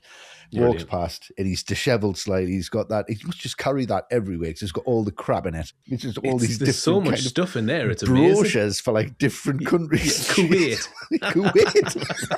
Cairo. Absolutely amazing. So he walks past her and then just kind of looks her up and down and thinks, right, yeah, that's the next target. I'll go for it. Can you take this? It's a case of national security. I can't explain. And it's just that beat. It's just like, oh, yeah, I guess so. And he just looks behind him and he's like, shit, and then runs away. I fucking love that moment. Shit. It's absolutely fantastic. But then it just started kind of just going too far. You know, it's cheating a common thing for you. And I think Tom Arnold's tapping into like a real life element of like trying to get his own back here, of like maybe he was cheating or maybe he's just like, he doesn't believe her. He doesn't need to be there, I don't think. No. But I just think it's an unfair advantage asking these questions of somebody you're supposed to be in love with, asking these questions of somebody who's a life partner, because that trust should automatically be there. It's his fault. So he never becomes the perpetrator for her actions, which he is the perpetrator for her actions because he's not there. It's neglect. Yeah. And he's the reason that this is happening. He is, exactly. She wants somebody like him, but it's just the fact that they keep pushing and it gets to the point. It's heartbreaking when she just says, I guess I needed something. I needed to feel alive, to be needed, to be trusted, and to be special. That it should have ended there. He should have just said, right, that's it. But they keep going. Yeah, and then she just says no and then loses it completely and starts smashing that glass in, which I think is fantastic. Great performance. It's very cruel and it shows a real masculine ego, which I'm not very comfortable with. Yeah, I know what you mean. From there, though, we do get the amazing sequence where Simon's frightened off. Great moment from that camera angle when the hood's pulled off him and it just comes back and he's standing over that dam. Great, because you just think, well, he's actually doing that. That's fantastic. But his dialogue, he spins round. He's like, please don't kill me, calling him Carlos. That's not my name. My name's Simon. Fucking love it. And he's just stood there completely stripped of everything that he holds dear. His ego just disappeared. And it's just, we haven't seen your face, pull it up. And it just, when he recognizes Harry, though, his face and the joy that comes back, maybe I can claw my way out of this. I can be sleazy again. Hey, it's you. You still interested in that bet at all? It's just like still trying to, I'll give you the car for free. I got a small dick. It's pathetic. It's just reeling one thing after the other about how terrible of a man he is. It's like, I'm a really bad man. Like, I'm not a good masculine man. Like, I'm useless. I've got a small dick. I'm crap. I have to lie to sleep with women. I'm rubbish. I've got no masculine ego. Please I'm Neverland. I'm Neverland. He's just basically just smashing down his male ego just to kind of say, like, I'm not worth a bullet, is what he says. Yeah. Not mercy, sir. More mercy, sir. Leave us alone. You're going to shoot me. And then I love Tom Arnold here. He's like, get lost, dipshit. And they're just shooting the ground. Yeah. I mean, what a great character and what a great way to kind of get him out of there and get him scared off. But yeah, I mean, this whole sequence is mixed for me, overly masculine, and I'm glad that was left in 1994, if I'm honest. Yeah, very much. Silk boxers for Simon. He was obviously pulling out the big guns for Harold. And then following this is when we see Helen on her fake assignment. And this was really interesting to me, because when I was thinking about this film in general, why don't I remember too much about it? Why didn't it stick with me? What do I remember about it or feeling about it? The one thing that did come back to me was like, I do remember feeling quite grossed out for a large part of this film to do with Helen. It's what Westy says. It continues here. Like this whole scene of Harry setting Helen up with a fake assignment. Just watching this again, it's just like, yeah, this isn't great, is it? This hasn't aged well whatsoever. No. It's just cruelty at this point. Like, Helen's innocent. She wasn't having an affair. And I'm just not sure what Harry's endgame is here. Like, what does he think he's going to get out of this realistically that isn't seriously going to mess Helen up? Like, and their marriage up? Oh, the marriage? Like, exactly. She's not going to go, oh, you. Oh, is this you? Did you do all this? You're a spy. Wow. Yeah, let's thanks for that. Thanks for the last 24 hours of my life. And then looking at it again, and with the next scene, honestly, it just feels more like a plot contrivance to get Harry and Helen into a situation where they can be kidnapped, because that's where the film needs to go to next. Horrific. And I think it could have got there quicker. It could have gone there by a very different route. And I think if you combine this with early scenes like Kip discussing Dana's hormones when she's 14, that's outrageous. Couldn't believe that. Some of Faisal's dialogue in the van earlier on.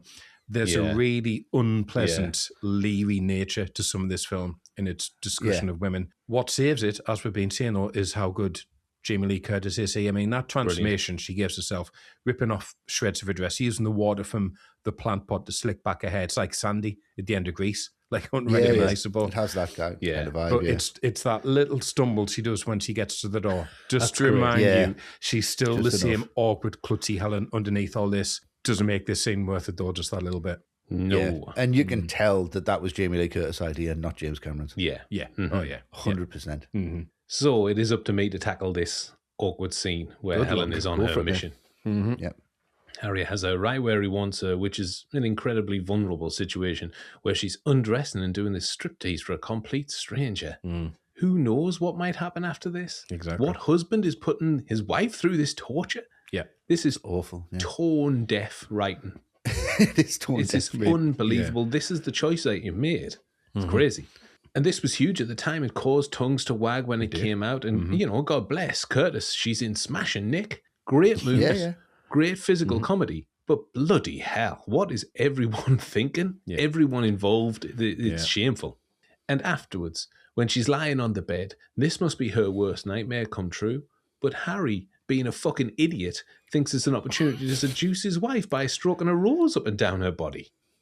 Yeah, it doesn't make sense. Does he think that she's going to open her eyes, be relieved that it's him, and then get straight down to business? No, I don't she's think so. filing divorce papers. Lock him up. He's a fiend. Absolutely. This is horrific. Yeah. But there is some satisfaction in Helen giving Harry what for. Yes. And Arnold convincingly takes those blows as well before they get carted out. Yeah. But like you said, it goes all the way around the houses to get to the point where they're both kidnapped, a situation where they're both kidnapped. Yeah, we'll talk about it again in the writing, but dearie me. Yeah. So as we've been saying, Helen has the biggest arc in the film, which is great to see. And that's reflected in her wardrobe, conceived by costume designer Marlene Stewart. Helen starts off with neutral colours, baggy browns and creams, but then transforms into action heroine mode, complete with the sultry slicked back hair. So it looked amazing as well. Yeah. JLC had real input into the striptease sequence. Now get this, Cameron originally wanted Jamie Lee Curtis to wear nothing at all for the scene, which is outrageous. It's ludicrous that. Jamie Lee Curtis objected, saying, you know, Jim, you're going to lose all the comedy because you're just going to be looking at my bits, which, I mean, a way to get around it is fine, but I think I would have had a bit more venom with me reply, like, maybe a get fucked, Jim. Yeah. Idiot. Jamie Lee's alternative suggestion was to put on a black dress, stuff it with tulle, then she pitched like a 3-step transformation. The dress with the tulle, like someone had dyed a Disney princess dress black, is what she said. Right, okay. Yeah. Then the dress after the minor alterations, then the saucy lingerie. Cameron loved it and Stewart created the costume. Right. Apart from that lingerie, that was Jamie Lee's own personal set. Victoria's Secret's got a bump in sales as a result. Wow, amazing. Okay. So Jamie Lee Curtis is solely responsible for making this slightly palatable. Yeah. Let's be honest. Absolutely. If it wasn't for her, it would be really hard to watch. It really would be. Yeah. And the striptease scene was not rehearsed at all. Cameron gave JLC the option of the song to dance to as well. And she was a fan of Jim Hyatt's album Bring the Family at the time and chose the number Alone in the Dark because she said it had a funky rhythm. And Curtis also said she danced like I do at home when no one's around. Wow. The fall that Helen takes was Cameron's idea. I think it's when she slips off the bed and falls backwards. And he felt the scene was becoming too sexy and too real, and he needed to break the spell. But Arnold didn't know this was going to happen, so his reaction to get up and help was genuine before he realised he was breaking character. He did another take after this one, but apparently there was no spontaneity, so this one's made it in the film. Right. It's a comic beat that is needed for this scene. Absolutely, 100%. It's like a gasp of oxygen if you've been in the water for too long. God for that. Right, okay, I can breathe again. Arnold was also not supposed to drop the tape recorder, but Cameron thought that it fit the scene based on Harry being spellbound by what he was seeing. Yeah, it's great. Arnie was later asked in an interview if his wife objected to him sitting there in that scene while Jamie Lee did her thing. And he said, I assured her, honey, I hated every hour of it. Every hour of it. Really Harry Tasker, that, isn't it? Yeah. I hated every hour of it. It was all bad. So Helen's world is turned further upside down with this outrageous revelation of Harry's. At least she can put her clothes on. Yeah. Well, exactly, yeah. The crew. James Cameron served as writer-director on True Lies, mirroring his work throughout his career. Based on La Totale, a French film from 1991, this is a sole writing credit. So Matt, Cameron's writing on True Lies. You can see where he's coming from with this because he's thinking about this in terms of balance and he's thinking, right, first act, all this great spice of all the action. Great. That's going to be amazing. Second act, I'm going to do this 180 pivot into this whole infidelity thing and it's going to be really funny. And then third act, I'm going to bring those two together. Does it work? I think it does, but in very, very broad strokes. Yes. It works.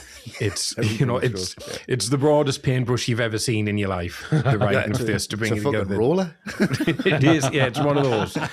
It's one of those. And it's when you get in the details, and I kind of feel like we've addressed all the big issues with it anyway. You know, it is bloated in the middle.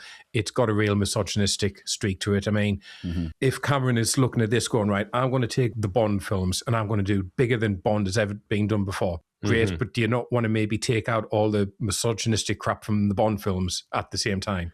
Yeah, Don't dial that up. Yeah. No, we'll have more of that. Yeah.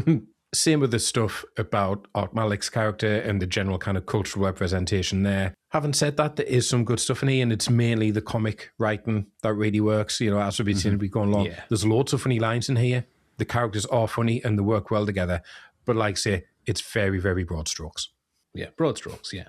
Yeah. What about you, Westy? I can't imagine too different. Not really, no. I mean, it's just, it is what it is, isn't it? It's very much there.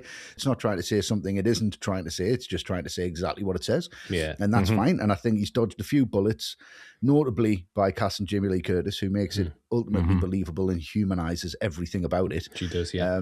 Otherwise, it would have been very, very difficult and very much on the nose. What I get from here is from every Cameron script, I think there's a lot of ideas that have been really well executed.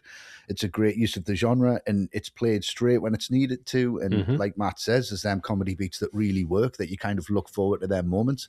You know, after a really big set piece, there's always something at the end of it where it's that Arnie one-liner, but it's kind of, I haven't heard that before, and it doesn't seem like it's reused. It seems like it's an update to the Arnold character, it's the update to the Arnold persona, and it really works because, again, like I've said, it romanticizes the genre, it romanticizes Arnold Schwarzenegger as Arnold Schwarzenegger, really. But the main problem I've got with the writing is the same problem we've all got with it. Yes. It, like Matt said, very misogynistic, very egotistical, very self-assured, very ignorant in that respect, in that you're just going to have to deal with it. It's on the screen and you're entertained, aren't you? So buy into it at the same time. Yeah. For me, it kind of splits that straight down the middle, which means it is very 90s. There's no questions asked about anything to do with any of the scenes that you're on. You're not allowed to question what James Cameron's doing. He is right. You are wrong. You are the audience. He is God. Deal with it. Accept it. Read from the stone tablet, whether you like it or whether you don't. So it is written. So shall it be done. No questions asked. Fuck the plot. It's a 90s James Cameron film. Fair enough. Yeah, that's its tagline. Fuck the plot. Yeah. No questions asked. Fuck the plot. It's exactly what I've got written down there. And that's, to me, the way I see True Lies, to be honest. Yeah. I feel, I mean, there's going to be no surprises here, but I feel as though it is an outlier in Cameron's career, like you were saying at the top there, Matt. And I do feel it's him at his most grounded and his most playful. He tackles the mundanity of domestic life, which really isn't James Cameron. No. But he balances that really well with action spectacle. I think a lot of that is because it's not his source material. So he's got a platform that's already there to jump from. Yeah. And I think that Arnold being in the phase he was in his career really helped bring this to life. Certainly think that Jamie Lee Curtis has got a massive say in proceedings as well.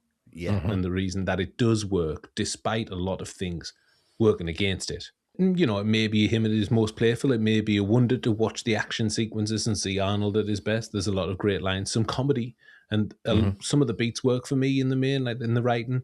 But we've mentioned it. There are quite a few things wrong.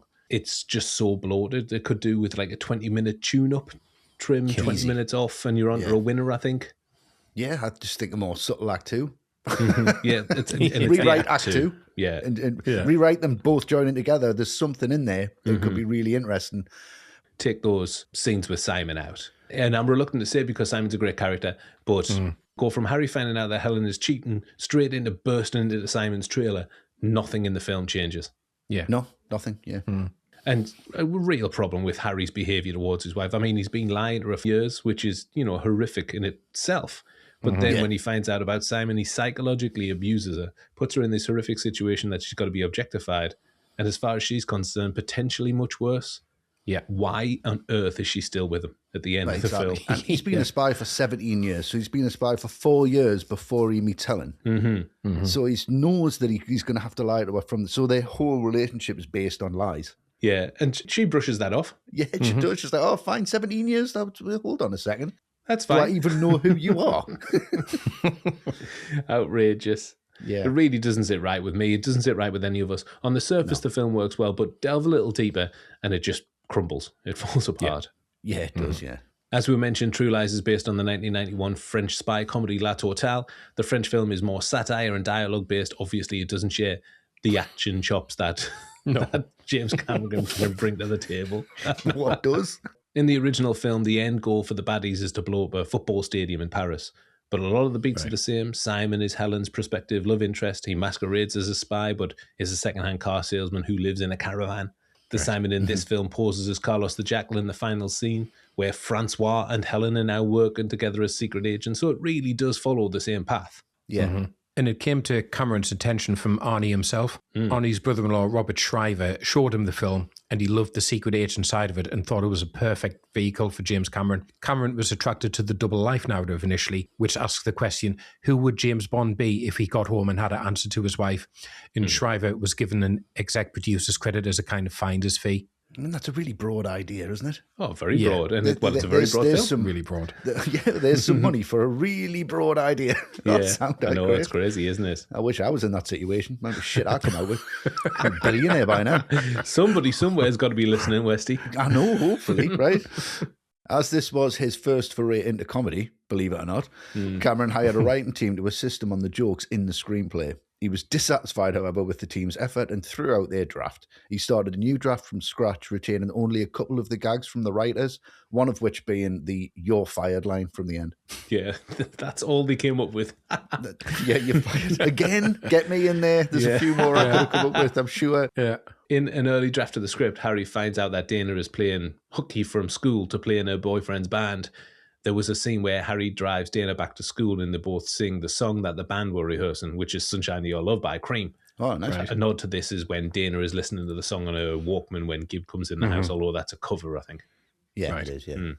And Cameron also researched international terrorism with writer Randall Frakes. They dove deep into the logistics of smuggling nuclear weapons into the US and were surprised at how easy it was without chance of detection in theory. They did worry that they were making a terrorist handbook with the film, so decided to lean into the comedy more so that people wouldn't take it seriously. Brilliant. The delve deep. You mean they just read nuclear warheads on Wikipedia in 94? How big are they? Yeah. How big? Oh, quite big, actually. Will it fit into wooden crate? So a great concept with some zingers, breathing life into an old genre, but certainly with a lot of problems in the writing. Oh, yes. Next, an old collaborator of Cameron's, Brad Fiedel, who returned after his great work on The Terminator and T2. Yep. Westy, Brad Fiedel's music in the film, what do you think? Wow. I mean, there's a lot, isn't there? There's a lot. And he's thrown a lot at this. Yeah. How many more instruments can I put into this ensemble, please? It really is the audio equivalent of the visuals for me. It's so busy and so intricate and so bombastic and so celebratory of the genre. It's kind of the opposite of what he does with Terminator and T2. That very subtle, that but it's fucking excellent because you hear that and it's like it's almost like Jaws in its simplicity. It's just got like really, that lovely melody, great instrumentation. This is like, is this the True Lies theme? Fucking all right. And it's boom, boom, boom. But it does elevate the film and it does celebrate all of the action sequences. So for every big sequence that we get this huge swell of music behind it, almost like it's cheerleading the whole sequence. And it really helps with the edit. It helps with the pace. It helps with the tone of the film. When you want something good to happen, like if the Harrier turns up when Dana's hanging off a crane on the end sequence, for example, the music's just, it's going to be all right, guys. It's fine. It's like, this is the tone that we're doing. Ultimately, you hear it and there's so much of it and it's so powerful and bombastic and it backs up all of the action sequences that you actually forget about what the music actually sounds like. Like, I forget about the main theme of True Lies unless I hear it and go, where do I know that from again? And when you hear it again, it's really familiar, but then it escapes your mind just as quickly as you heard it. So there's nothing really memorable about it because I think there's just so much involved in this. There's so much thrown at this that I think Cameron's like, we need to just really elevate the whole film through the editing, through the visuals, through the big set pieces, and all of that ambition really needs an ambitious score. And that's what Brad Fiedel does to this. I can see him finishing this score and just passing out. But it's great, but it's a lot. Yeah, it is a lot. But if you're just watching it casually, then I really don't feel as though it sticks out. I think it's competent work, but I think it feels a little unremarkable. If I try to think back now at the music from the film, the only thing that leaps to mind is that short burst in the opening credits when the title appears. Right. And that's probably because I've seen the film a few times in a short space of time for this show. And because there doesn't seem to be any main themes to hang on to. I mean, compare like the Terminator theme. Like there's nothing like that, That doom-laden vision of the future, the clanging of steel. That's playing in my mind now. I can hear it. Yeah. There's nothing even remotely comparable to that here. Secondary to the visuals? It's secondary to the visuals, and that's where it gets lost. But if you do listen out for it, it is, like you're saying, it's everywhere. It's everywhere. It really is. What really did pique my interest this time around, watching it like the last few times, is that kind of like private eye woozy sax theme. Yeah. When Aziz is following Harry before the big chase, the music's it was really appealing to me, but I don't really know if it works or if it feels a little bit out of place. It sounds like Roger Rabbit. It does a bit, yeah. It's just, we're going for like the noir element of the spy genre. Right? Okay, it's very strange. Fine. Overall, I think it's good work. It does what it needs to do, but I can't remember it. I don't know what it sounds like now. Yeah. It's just the pace of it, I remember. Mm-hmm. Yeah. I mean, bombastic is the first word I have written down for it as well. Yeah. That's what it is. And you do have a bit of balance there. He does have that kind of more slinky sax music in there as well, but that's probably a bit on the nose, to be honest. But thing is, I can't really elaborate on this because, as I said at the top, not hugely familiar with the film, so I'm definitely not going to be familiar with the soundtrack. And like after watching it a few times, I'm none the wiser, none the more familiar with it. Really, I don't think there's any real standouts here. Like Westy says, it's just a lot of noise, but it's fine. Yeah, it is. It's fine. It does get lost in the mix because it's kind of like a sensory overload, and that's in the background. Yeah. According to Fiedel, these are the first words he heard from Cameron about True Lies. Hey, Brad, it's me, it's Arnold, and it's you. And if you don't let people know in the first 4 bars that this is not a Terminator movie and this is for fun, we're dead in the water. It's all on you, Brad. That's great. Brilliant. Great starting point. Yeah. And Fiedel used a 110-piece orchestra conducted by Shirley Walker, and she had previously worked with Hans Zimmer and Danny Elfman. Fiedel's inspiration of all things was Leonard Bernstein's music from West Side Story, because he wanted to build a dance-like quality into his action cues to maintain the playful tone. Right. Yeah, it's playful, certainly. Yeah, the main theme features like a 5-note action motif, while that jazzy 40s finger snap music is Harry's theme when he's at work. Yeah. I suppose those are the main ones that stand out. Fiedel got increasingly frustrated with the use of temp music in the industry, leading him to retreat from movie music and focus more on musicals in the 21st century. For True Lies, he insisted on not seeing the film with any temp music at all, making his compositions completely original without any unwanted influence. He said, don't play me a piece of music and tell me you want something like that. Yeah. He loves the originality. Right. I would imagine that would be very frustrating creatively as well. It's like, we just want you to because do you're this. being led down a certain path. Exactly, yeah. So relying on a frequent collaborator, Fiedel does solid, if work that gets kind of lost in the mix. Yeah. Yes, I would imagine so, yeah. Finally, we're looking at the visuals in True Lies. We'll be talking about the FX in a moment, but first it's Russell Carpenter's cinematography. Over to you, Westy. Yeah, I mean, he's very busy, isn't he, Russell? He's got a lot to do. Very busy man in this. There's no subtlety. There's no approach to the cinematography where I go, my God, this really hits the story home, doesn't it? This really paints a picture of how we need to feel. It's not that. It's just, try and get this on a lens that's wide but doesn't look wide, because we need to see everything that's going on. Every single thing in the frame is watchable. Every single thing in the frame, for most of it, is fucking moving. Everything. This is just a film that does not stop. It doesn't stop. It hasn't. Even the moments where, the interrogation, the camera's still moving around Lee Curtis. It's still moving towards those guys. And I mean, Russell Carpenter, for me, he's got that look. It has that look to it because he did Hard Target the year before this. Yes. And this looks like Hard Target. It looks like that kind of action. And I think he learned a lot from John Woo doing that film.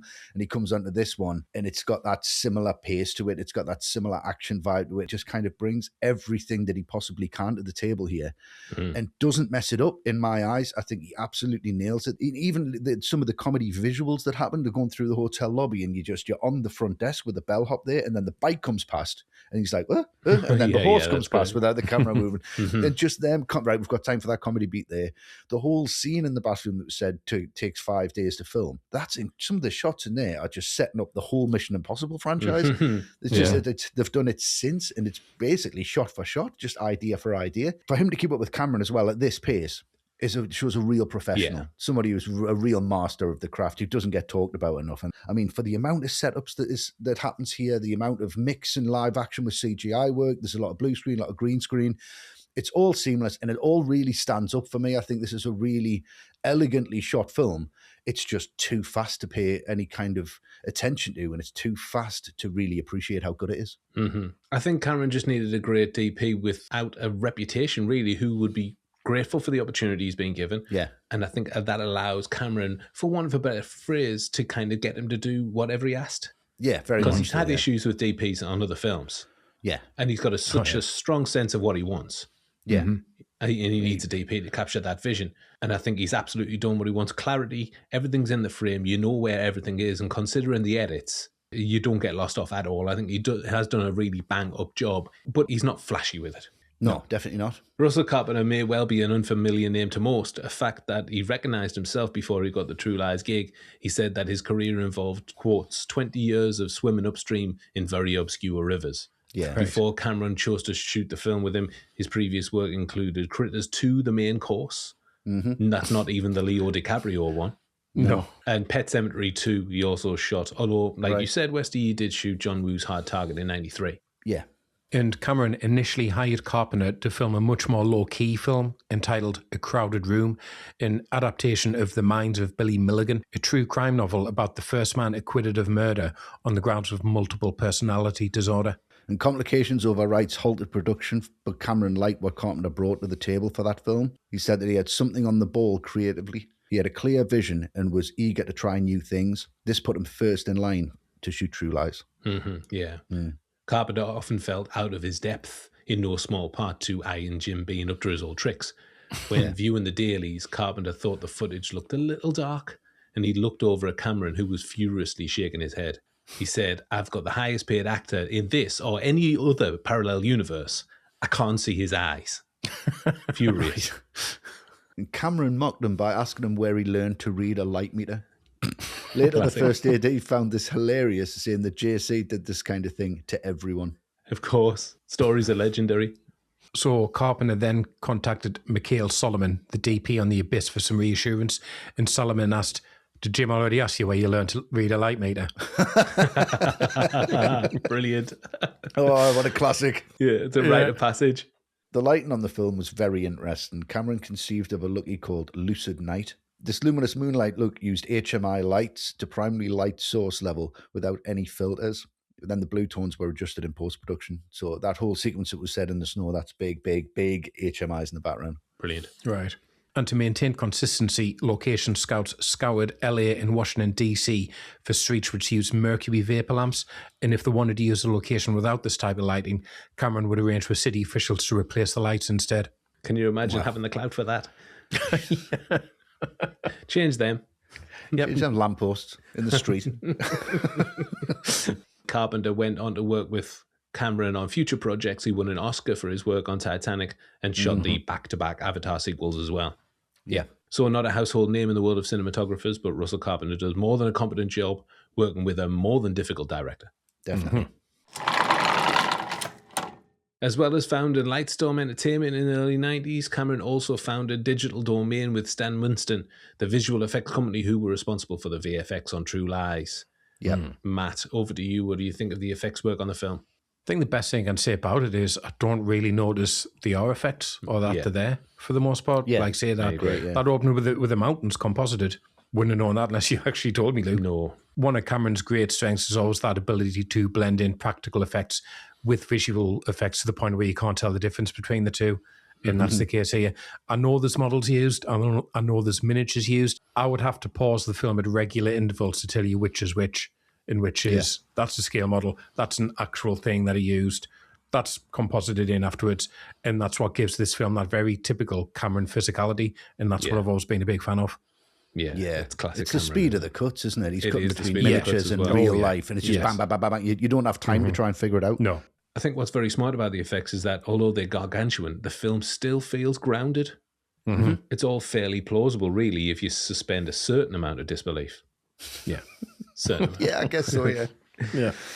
And the reason that the effects hit hard for me is that it's a mixture of practical and digital effects, like you were saying, Matt. It all looks real. There's no shot in this film that's aged for me. I think it's really impressive stuff. Yeah.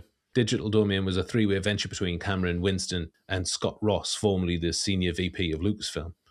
He grew frustrated at the lack of movies being made at that company and jumped ship. Winston said his involvement with Digital Domain was motivated by ILM. He said that he didn't want to be left behind, and so he set up the company to rival them.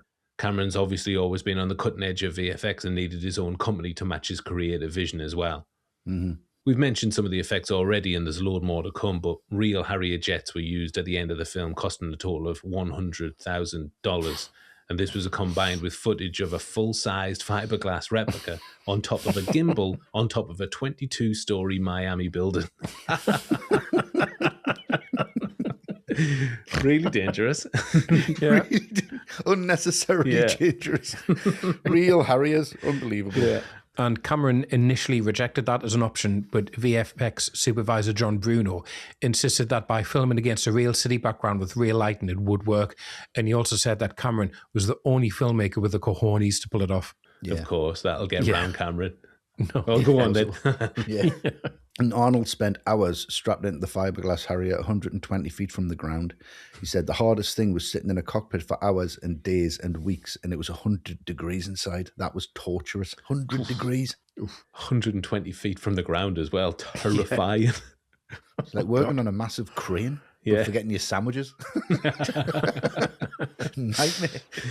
The Harrier replica was later used in the Avengers during the battle between Hulk and Thor. Hulk rips off one of its wings. Right, okay. It's now housed in the Volo Auto Museum in Illinois, being patched up. Right. Oh, great. And there wasn't any space for additional lighting or cameras. And Carpenter said, I was very often working from just below the level of the cameras and shooting fill light up into the actors' faces whenever I could.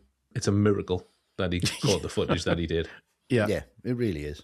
Millions were spent on the FX, and I think you can tell that the blowing up of the 7 Mile Bridge, which we're going to get to next, right at the end, cost around $2 to $3 million alone. Wow. Yeah. Digital Domain were Oscar nominated for their efforts, but they lost out to, can you think? 95 Oscars? Yeah, for films in 94. Forrest Gump? Oh, in one. Look at that. Oh, nice. Really? Boom. Well done, Matt. Yeah. So a mixed bag of talent in the crew. The screenplay has some question marks over it. A lot of question marks. Music hangs around in the background, and the cinematography serves the narrative beautifully, leaving a lot of room for the visual effects to take center stage and give True Lies its distinct identity. Mm-hmm. Indeed. The end. With Harry and Helen kidnapped, they're taken to an unknown island lair where the bad guys operate, obviously. Mm-hmm. But they don't know who they're dealing with, do they, Westy? They really don't. And we don't know who we're dealing with at this point because, holy shit, the camera stopped moving for a second. And it's kind of the only time it does. It's lovely, this bit. This truth serum bit is really great. Yeah. We've got, they've been locked up. Helen's now got the opportunity to get her own back after that horrible interrogation, but it's nowhere near hard enough. She doesn't hit him. She doesn't push him hard as much. She doesn't give him a hard time whatsoever. Not at all. Pure understanding from Helen. That's fine. Oh, that's all right. Yeah, okay. So are we going to die? Yep. That's good. It's good. The comic beats you haven't watching are fantastic. They're going to shoot us in the head. They're going to torture us to death. It's just like, right, that's enough. But again, we've mentioned before, it's like 17 years lying in a marriage and it's just played for laughs. Mm-hmm. And I think there's some really great setups here that have been missed, like when Aziz gets his wallet and pulls out and then you see that picture of Dana when he slides the picture across and you forget about that completely until right at the end. I like that. And that's a really subtle setup. I love that because the film needs more things like that. It just seems like everything else is just blown out of proportion. But it comes back and it's a really good action sequence. And I think this owes quite a bit of Commando, especially the way he comes out of this shed. Very much. This kind of setup there is, and the bad guys are everywhere. And no matter what Arnold does, no matter what film he's in, if he ends up in some kind of compound, there's always a fucked car that he hides behind for some reason. Of course. Bonnet up. But I just love the way that he's honest here, and then he just says how he's going to kill the guy, and you're going to use his human shield, and I'm going to stab him with that, and then I'm going to break you. And I was thinking about breaking your neck. And it's like really good. It's like, my cubs, I picked them. It's brilliant.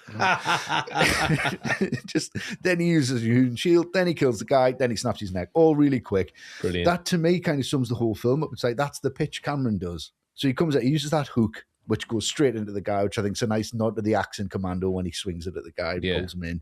And then they come out of the compound, they hide behind the car, like was said. There's a little bit of back and forth, shoots a few guys, and then they're stuck. And in this fight sequence, right, there's one guard that he takes the gun off him and breaks his neck with the gun strap because he's trying not to make any noise. One pulls a knife out, he kicks one of them away. He then pulls a knife out and stabs each other with their respective knives. Yeah. One stabs one stabs the other. They then slump together. Then he stamps on the board, kicks up the AK-47, spins round, blows three of them away. And then after that moment, you think, this is amazing. Then Helen comes around the corner and she's held hostage. He drops the gun, spins around and blows him away straight away. And he's like, are you okay? Like that sequence there, that's the end of fucking John Wick. Yeah. You can tell he's gone into fifth gear. Everything's wide open. And this is just going to explode. And boy, does it go from here.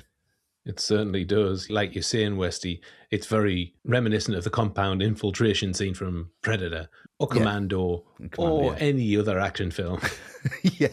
Yeah. I think Cameron is kind of playing with that notion by doing a few things differently.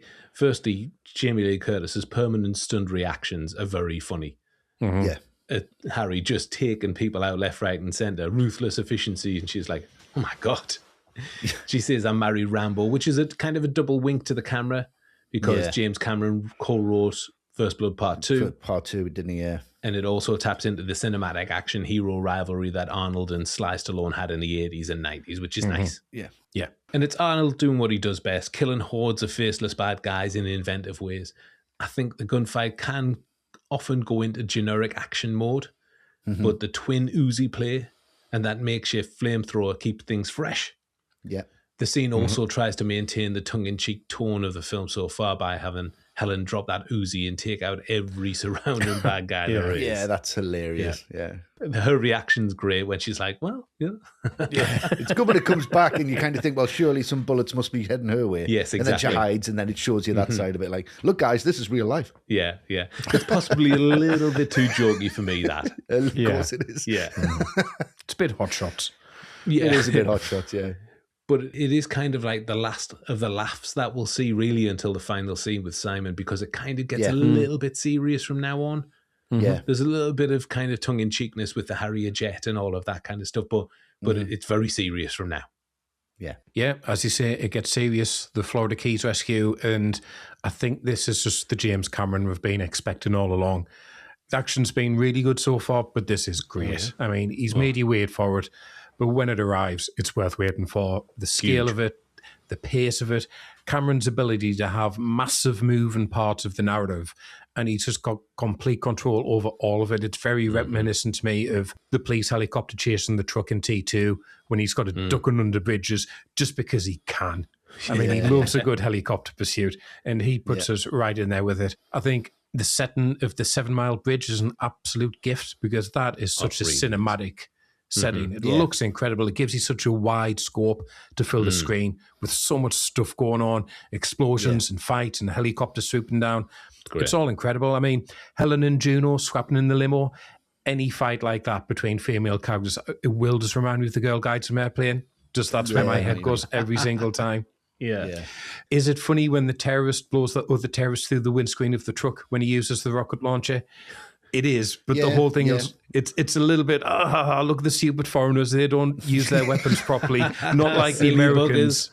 Yeah, they didn't read the instructions.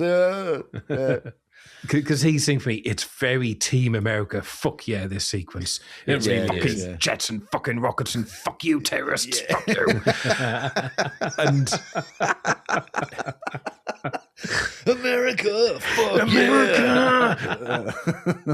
And I don't know if there's any image that best sums up James Cameron's approach to what is a romantic comedy for quite a lot of it than Harry and Ellen having a celebratory smooch while a nuclear bomb goes off in the background.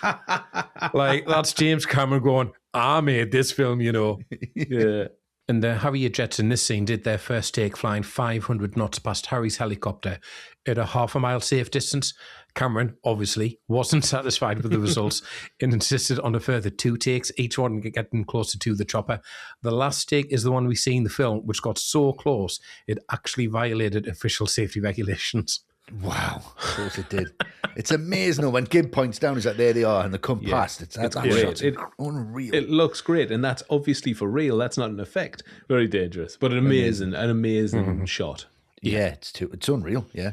So the setting for this huge action set piece, as Matt said, was the 7 Mile Bridge in Florida, which connects the Keys to the mainland. It was shot very carefully with footage of the actual location and a hugely scaled up miniature version of it seamlessly edited together. And the miniature itself was made from plaster and shipped in individual pieces to 1.5 miles from the actual bridge site. 100 metres long, 1.5 metres wide and 3 metres tall. It had to be planned down to the most minute of detail to ensure that all the pyrotechnics and explosives were placed and timed in the right order and that there was sufficient coverage of the explosion. Yeah. Naturally, I mean, we said earlier, 2 to 3 million that this cost. There was only one shot at this because the miniature was going to be blown to smithereens. Yeah. Mechanical effects engineer Leslie Ecker said, if you load too much pyro into that plaster, you've got a model in one frame, and the next frame you've got a puff of dust. Right. And the next frame after that, it's gone. So it has to be blown up in just the right way to see particles and things falling and splashing into the water, not just vaporizing. So the coverage must have been huge to get all of that, because it's really impressive. Yeah, it really is impressive. For the incredible moment where Harry dangles from the helicopter and grabs Helen from the limo, stuntwoman Donna Keegan stood in for Jamie Lee in the wide shots. Yeah. I mean, it just looks incredible. Yeah. Particularly with the limo going over. Yeah, that overhead shot is unbelievable. Yeah. And JLC gushed with praise of Keegan's bravery and commitment, but Curtis did play a big part herself. The cut of the close-up of Helen required Jamie Lee Curtis to be attached to a helicopter by wires and flown through the air for 20 minutes over the water at the 7 Mile Bridge. Wow. Joel Kramer doubled for Arnold in the scene, and Cameron was in the passenger seat with a camera. Yeah, Kramer's a stuntman, more on him later, but it looks absolutely incredible. It's seamless. When it comes to that close-up, you just think, right, everything I've seen is true up to that point. Yeah, exactly. That is real footage. It totally makes it. And it was all very safe, but someone had to have wire cutters in the chopper just in case they got into trouble, and JLC had to be cut loose. And the wreckage from the explosion was composited into the scene in post-production. That is seamless. That footage underneath Jamie Lee is seamless. It is. It's incredible. Yeah, it's fantastic. Cameron had this scene in mind for one of his movies for a long time, although he originally conceived it as a car plummeting into the Grand Canyon. Obviously. Of course he did. What's the biggest hole in the world? Oh, yeah. Get a car in it. From the moon. To film the moments where the Harrier jet lands and takes off, the 7 Mile Bridge could only be shut down for 20 minutes at a time. To pacify angry drivers, women were sent out with Pepsis and bumper stickers that read, "I was stopped on the 7 Mile Bridge by Omega Sector." Brilliant. Yep. Get some beautiful women out there. That'll pacify the drivers. Yeah. Unbelievable. So with Harry having saved Helen, they're all playing happy families again, which is pretty unbelievable considering his former actions. Yes. Exactly. And we're still not finished. Happy families require the safety of the kids, and Dana is in deep trouble. Harry commandeers the Harrier jet and goes to her rescue. Why wouldn't you? Yeah. It's been 10 years since I got behind the wheel on one of these things. The wheel. That's what Gibbs says. That's what Gibbs says, which doesn't fill me with confidence at all. No. But Dana makes a run for it, doesn't she, Westy? She really does. And this is the moment I said, that Malik had some really good acting moments in this. Yes. And there's that, it's not amazing, but it's just good enough because it is the tone of the film, and he is the main, antagonist, and he's the terrorist, and he's the main bad guy. But when he does that double take, this key, what key, this key, and then he just, he does that hilarious double take, and it's not there. And Faisal's showing his chops as well. That's great. He's given chase, and he's got the gun in the camera, and he's bang, bang, bang, straight down. That's great. I hate the fact that he's surprised by how good he is. I would have rather he was a bit more cocky and just like, I'm not just a nerd. That would have been excellent. But again, it's great to see his chops in there to show that everybody's competent. There's there's no man in this film who's not capable of being great. Thank you, James Cameron. Well done, James. Yeah, exactly. Yeah. And then she's like on the roof. There's 4 of them there. They're shooting at her. And then she decides to climb up the scaffold, and then she decides to climb up the crane. That's not where I would have gone, if I'm completely honest with you. But it's absolutely sound if your dad's coming in a Harrier. That's a really good place to be. Not that she would know that, but if he is coming in a Harrier, that's kind of where you want to be. And it is quite lucky that she's up there. I mean, we're talking about fuck the plot, but this is exactly what we're talking about. And Harry kind of goes back, and where is she? She's on the roof. Well, that's good, because if she was on the ground, I would be pretty fucked. I'm nowhere to land this thing. I'm in a Harrier jet. I'm in a Harrier jump jet. And please say she's on, not only is she on the roof, she's on a crane, which makes it a bit easier for you. And then he says, give us that address again. What's he going to put it in a sat nav? How does he know? He's just flying over the address over there. Give me the address. What postcode is it? Which block is it? He's just flying. All the buildings look the same, and he just turns up. And when he turns up, what a joy this is. I mean, they haven't heard him. They haven't heard a Harrier jump jet. No, I know. We hear, planes flying over here, and it just comes up, and he just sees the whole floor of the building. Everything is expendable. Everything. Oh, we'll just buy it again. And now my daughter's somewhere in this building. I've heard she's on the roof, so I'm just going to destroy this whole level of it. Really level the whole building. And as he comes up, nobody hears anything. And the guy's got the binoculars, and then he just looks through and then like moves the focus, focus pull. Yeah. And then focuses onto the plane outside the window. And then he moves the binoculars to focus, and it's real tight on Arnold's face and destroys the guns on that thing, they would have been mincemeat. It's like Rambo. It really you know, when that gun goes off and people are just exploding. Oh, it's horrible. That would have been Rambo 4, yeah. Rambo 4, that's exactly what would have happened. They would have just been obliterated. But no, they just do backflips and stuff. It's hilarious. No problem. Take it out of his pay, whatever. Dana's not even there. Probably don't need to kill them. They've got no threat whatsoever. Just wipe them out. So that's that done. And then he goes even higher to find Dana, which again... Very handy. Very handy stuff, yeah. But it's an incredible chase. It's jaw-dropping. It's panic-inducing on that crane. Yeah, it's great. And that's that Harrier jet, the fiberglass Harrier jet on a gimbal on top of a 22-story building. It's all green screen. It all looks incredible. It looks amazing. It still looks amazing. And as we're at the moment of peril for Dana, we've got our second patron question. This one comes from Scott Nowak. Hi, Scott. Hi, Scott. Hello, Scott. Scott says, while the movie is largely focused on Arnie, Jamie, Tom and Bill, I'd like to focus on a later scene as Eliza Dushku's Dana is trapped by Aziz with fewer and fewer chances of escape. Yes, of course, Arnie would save the day, but as I'm a father of a daughter, I was curling up in my seat because I was mortified that Arnie's daughter was going to die. Her screams at the end of that girder will curdle in my blood. Are there any other child in jeopardy performances that could top this? I'm sure there are lots. Thank you very much for the question. Great one, Scott. Yes, good question, yeah. I think all of The Exorcist is really grueling on young Reagan, and Linda Blair is incredible in that role. Yeah, that works, yeah. But it's that scene at the hospital where she's going through all those invasive, uncomfortable tests.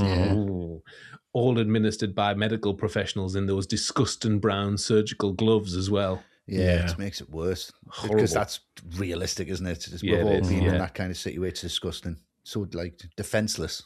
Yeah, defenseless. It's that blood spurt coming out of her neck. Yeah. Newton Aliens, I think it's an obvious one. Carrie Henn, yeah. Brilliant. You can really feel that mother-daughter bond between her and Ripley in that scene where she's trapped. Hicks and Ripley are trying to get at her and she's all alone. She's stroking the hair of her doll. For comfort. Xenomorph comes up behind her. Such a shot that is. Incredible filmmaking. Yeah, it really is. And I think the 4 lead characters in Stand By Me, they put themselves in harm's way by going on this odyssey of self-discovery. Yeah. I'm always concerned for them in the scenes with Ace, Kiefer Sutherland's character. Yes, yeah. And for them overall, like, how will they all turn out individually, considering their own personal demons? And you get that scene at the end.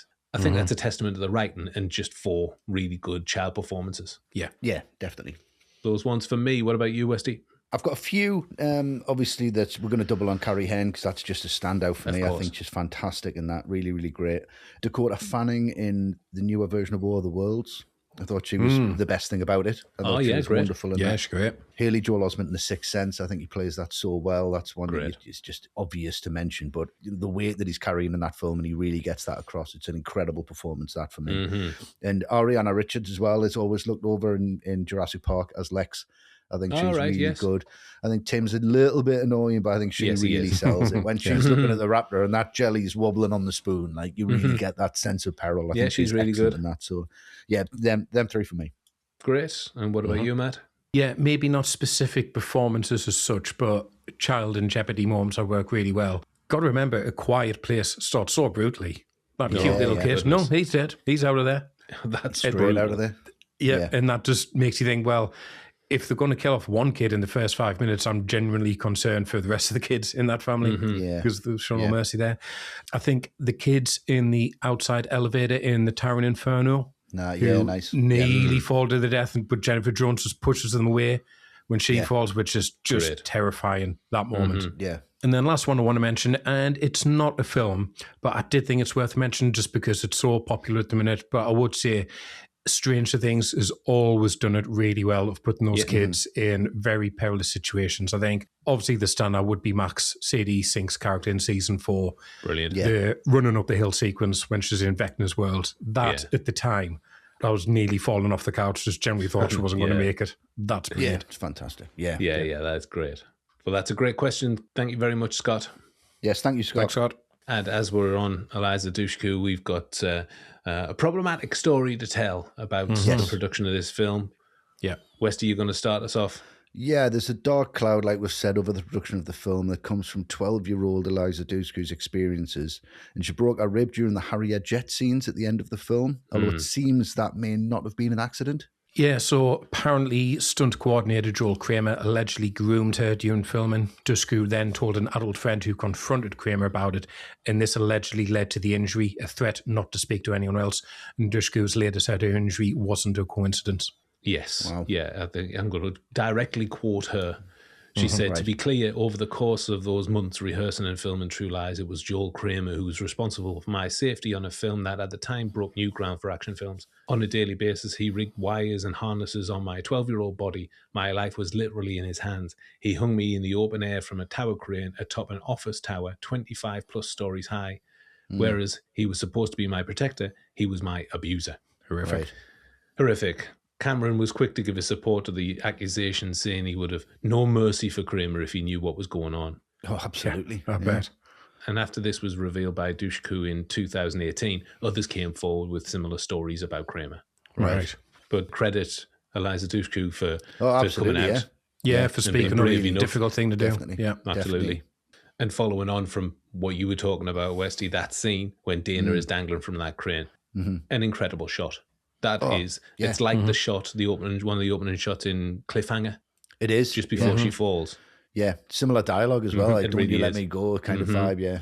Dana jumps on the jet. Aziz follows. It again feels a little bit action generic. The jet's out of control. Aziz has got a gun. Dana's in peril. But the effects are incredible. They haven't aged badly at all. No. And with Dana hanging on for dear life, Harry shuffles that jet, which in turn secures Aziz to a missile. Is this 10% of our camera on this one? And that's the perfect opportunity for an Arnie one-liner. You're fired. Yeah, amazing. Classic Arnold. Yeah. It's a wonderful line, though. Great Oh, it delivery. is great. And he's restrained himself in the one-liner stakes so far for over 2 hours. So I suppose, he's earned this one. Yes. And it's a good one, as is the sight of Aziz flying through a high-rise into a helicopter full of terrorists. Team America. Yeah. So we get the last scene. And there's still a lot of questions here. I mean, it's great to see Simon back for one last stroke. Yeah. What's he doing there? Has he not learned his lesson by now? Like, how did he know about this and get there? It's very strange, but it is a great character in the film. He's pissing his pants again, and let's face it, if anything is excessive in this film, it's Bill Paxton. The more the better with him in this. Oh, absolutely, yeah. I can't believe we're questioning, like, what's Simon doing there? Like, we've just sat through 2 hours of plotless nonsense. No narrative whatsoever, and we're questioning why Simon's at this party. I know, but the thing is, he asks the same about Helen. I mean... Exactly. Yeah.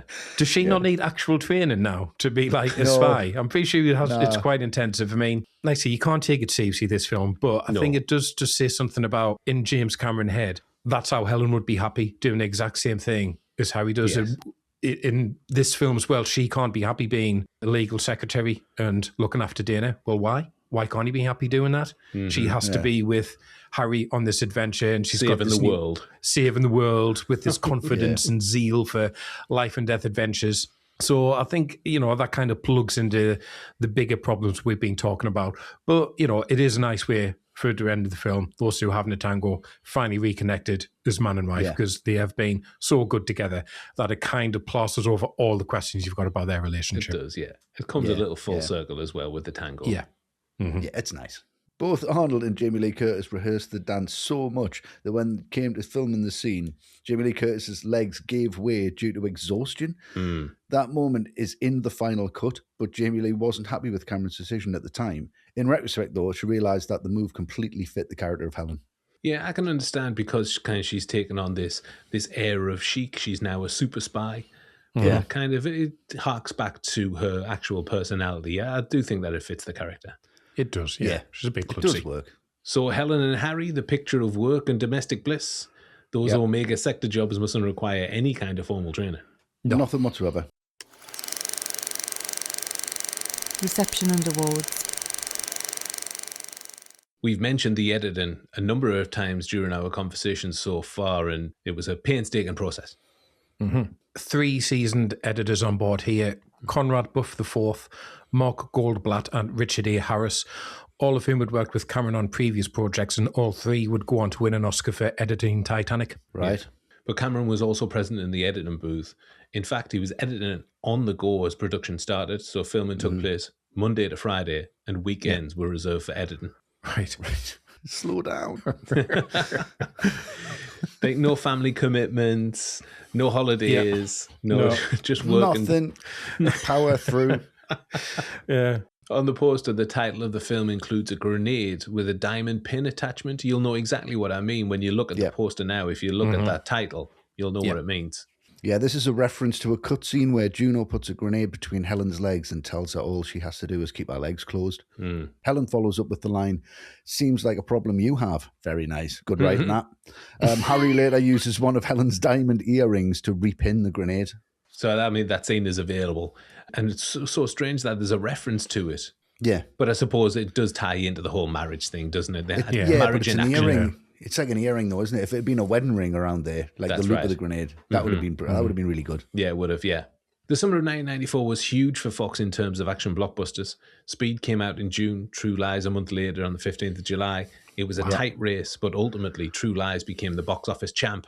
Speed grossed just over 350 million worldwide. True Lies raked in 378.9 million, making it the 3rd highest grossing film of the year behind Forrest Gump and The Lion King. Right. Okay. The film was the most expensive production in movie history, costing between $100 and $120 million. Amazing. Wow. Cameron beating his own record by overtaking the $94 million the T2 cost to make in 1991. Waterworld surpassed this in 1995 with an outrageous $175 million budget. And not to be outdone, Cameron reclaimed the crown in 1997 with Titanic, which broke the 200 million mark. Wow. I mean, he's just pushed the envelope in terms of budget and special effects all his career. Just kept going, hasn't he? Yeah. It was successful at box office, and that success was equaled with critics. Yeah, Empire gave it 4 out of 5. True Lies proves that throwing everything at the camera sometimes works a treat. That's great. Pretty spot on, isn't it? Yeah. And Barry Norman said, "A violent but very enjoyable action-packed romp with excellent stunts and special effects." He's not wrong there. No. Roger Ebert, our big man, our man on the scene. What do you think he gave it out of 4, fellas? I think he's going to give it the full whack, you know. Ooh, I'll say 3. Maybe not. No. Yeah, I'll say 3, actually. I've just I lost confidence there immediately. Yeah, you said 4 and then you realised all of the shit that we've been All the saying. shit that we've been talking about. Yeah, actually, and it's Ebert's Roger Ebert going as to well. cut on to some of it, surely. Yeah. No, he was actually gave it 3 out of 4. Right. Okay. He said it's stuff like this that we go to see Arnold Schwarzenegger movies for. Laugh out loud moments when the violence is so cartoonish we don't take it seriously and yet are amazed at its inventiveness and audacity. Yes. Yeah. Now True Lies has 77% from critics and 76% from audiences on Rotten Tomatoes and 7.3 out of 10 on IMDb. Kind of about right. Yeah. It was nominated for 1 BAFTA and 1 Oscar, both for Best Visual Effects. This is the only Cameron film to be nominated for Best Visual Effects and not win at the Oscars. Oh, okay. Right. It was nominated once at the Golden Globes. That was Jamie Lee Curtis. She took the gong for Best Actress, Comedy or Musical. Here. Nice. And it picked up a few in the lower rung award ceremonies, including 3 Saturn Awards for Best Direction, Best Actress, and Best Special Effects. Okay. Unsurprisingly, considering everything we've talked about, the film was met with a lot of controversy on release. The American Arab Anti-Discrimination Committee protested outside a Washington movie theater, claiming that the film portrayed Arabs as violent anti-American zealots. Yeah. I mean, signs being paraded around during the protests read, "Hasta la vista fairness," good, and "Open your eyes and terminate the lies," like Brilliant. that as well. Yeah. These protests happened all over the country, and the film was boycotted in 54 Arab and Muslim countries. Wow, that's a lot. It's a lot. Cameron responded to the claims by saying that he used, quotes, generic terrorists. I almost used Irish terrorists as the bad guys. Oh, well, that's all right then. Oh, that's all right then. Yeah, that's fine. Yeah. The Irish thing refers to an early draft of the film, which did involve IRA terrorists, but this idea was scrapped after the plot of the Jeff Bridges, Tommy Lee Jones star of Blown Away was leaked. Yeah. And Cameron didn't want Yeah, True that's Lies right. to have a similar plot elements to that film, which also came out the same year, 94. Yeah. Right. Yeah, it was, wasn't it? Yeah. Allegedly, Fox refuted these claims of discrimination by saying that the film doesn't label the baddies as Arab or Muslim. But Abraham Hooper, member of the Council on American Islamic Relations, took issue with this. Yes, he did. Yes, he said Americans are conditioned to see cues that trigger their response. For instance, the Arabic headdress the villains wear, and no motivation is given for these terrorist acts, which is also a stereotype of Muslims. An irrational hatred of America is what he called it. Yeah. Yeah, I mean, that's evident, isn't it? There's no real motivation for doing this. One line, that's it. Yeah. So Fox later added a disclaimer to the end credits stating that this film is a work of fiction and does not represent the actions or beliefs of a particular culture or religion. But Hopper responded to this by saying the only people who saw it were us and 3 janitors, and it came after the disclaimer that said no animals were hurt in the making of the film. Wow, that's unbelievable. Yeah. It's not a good look, that. No, definitely not.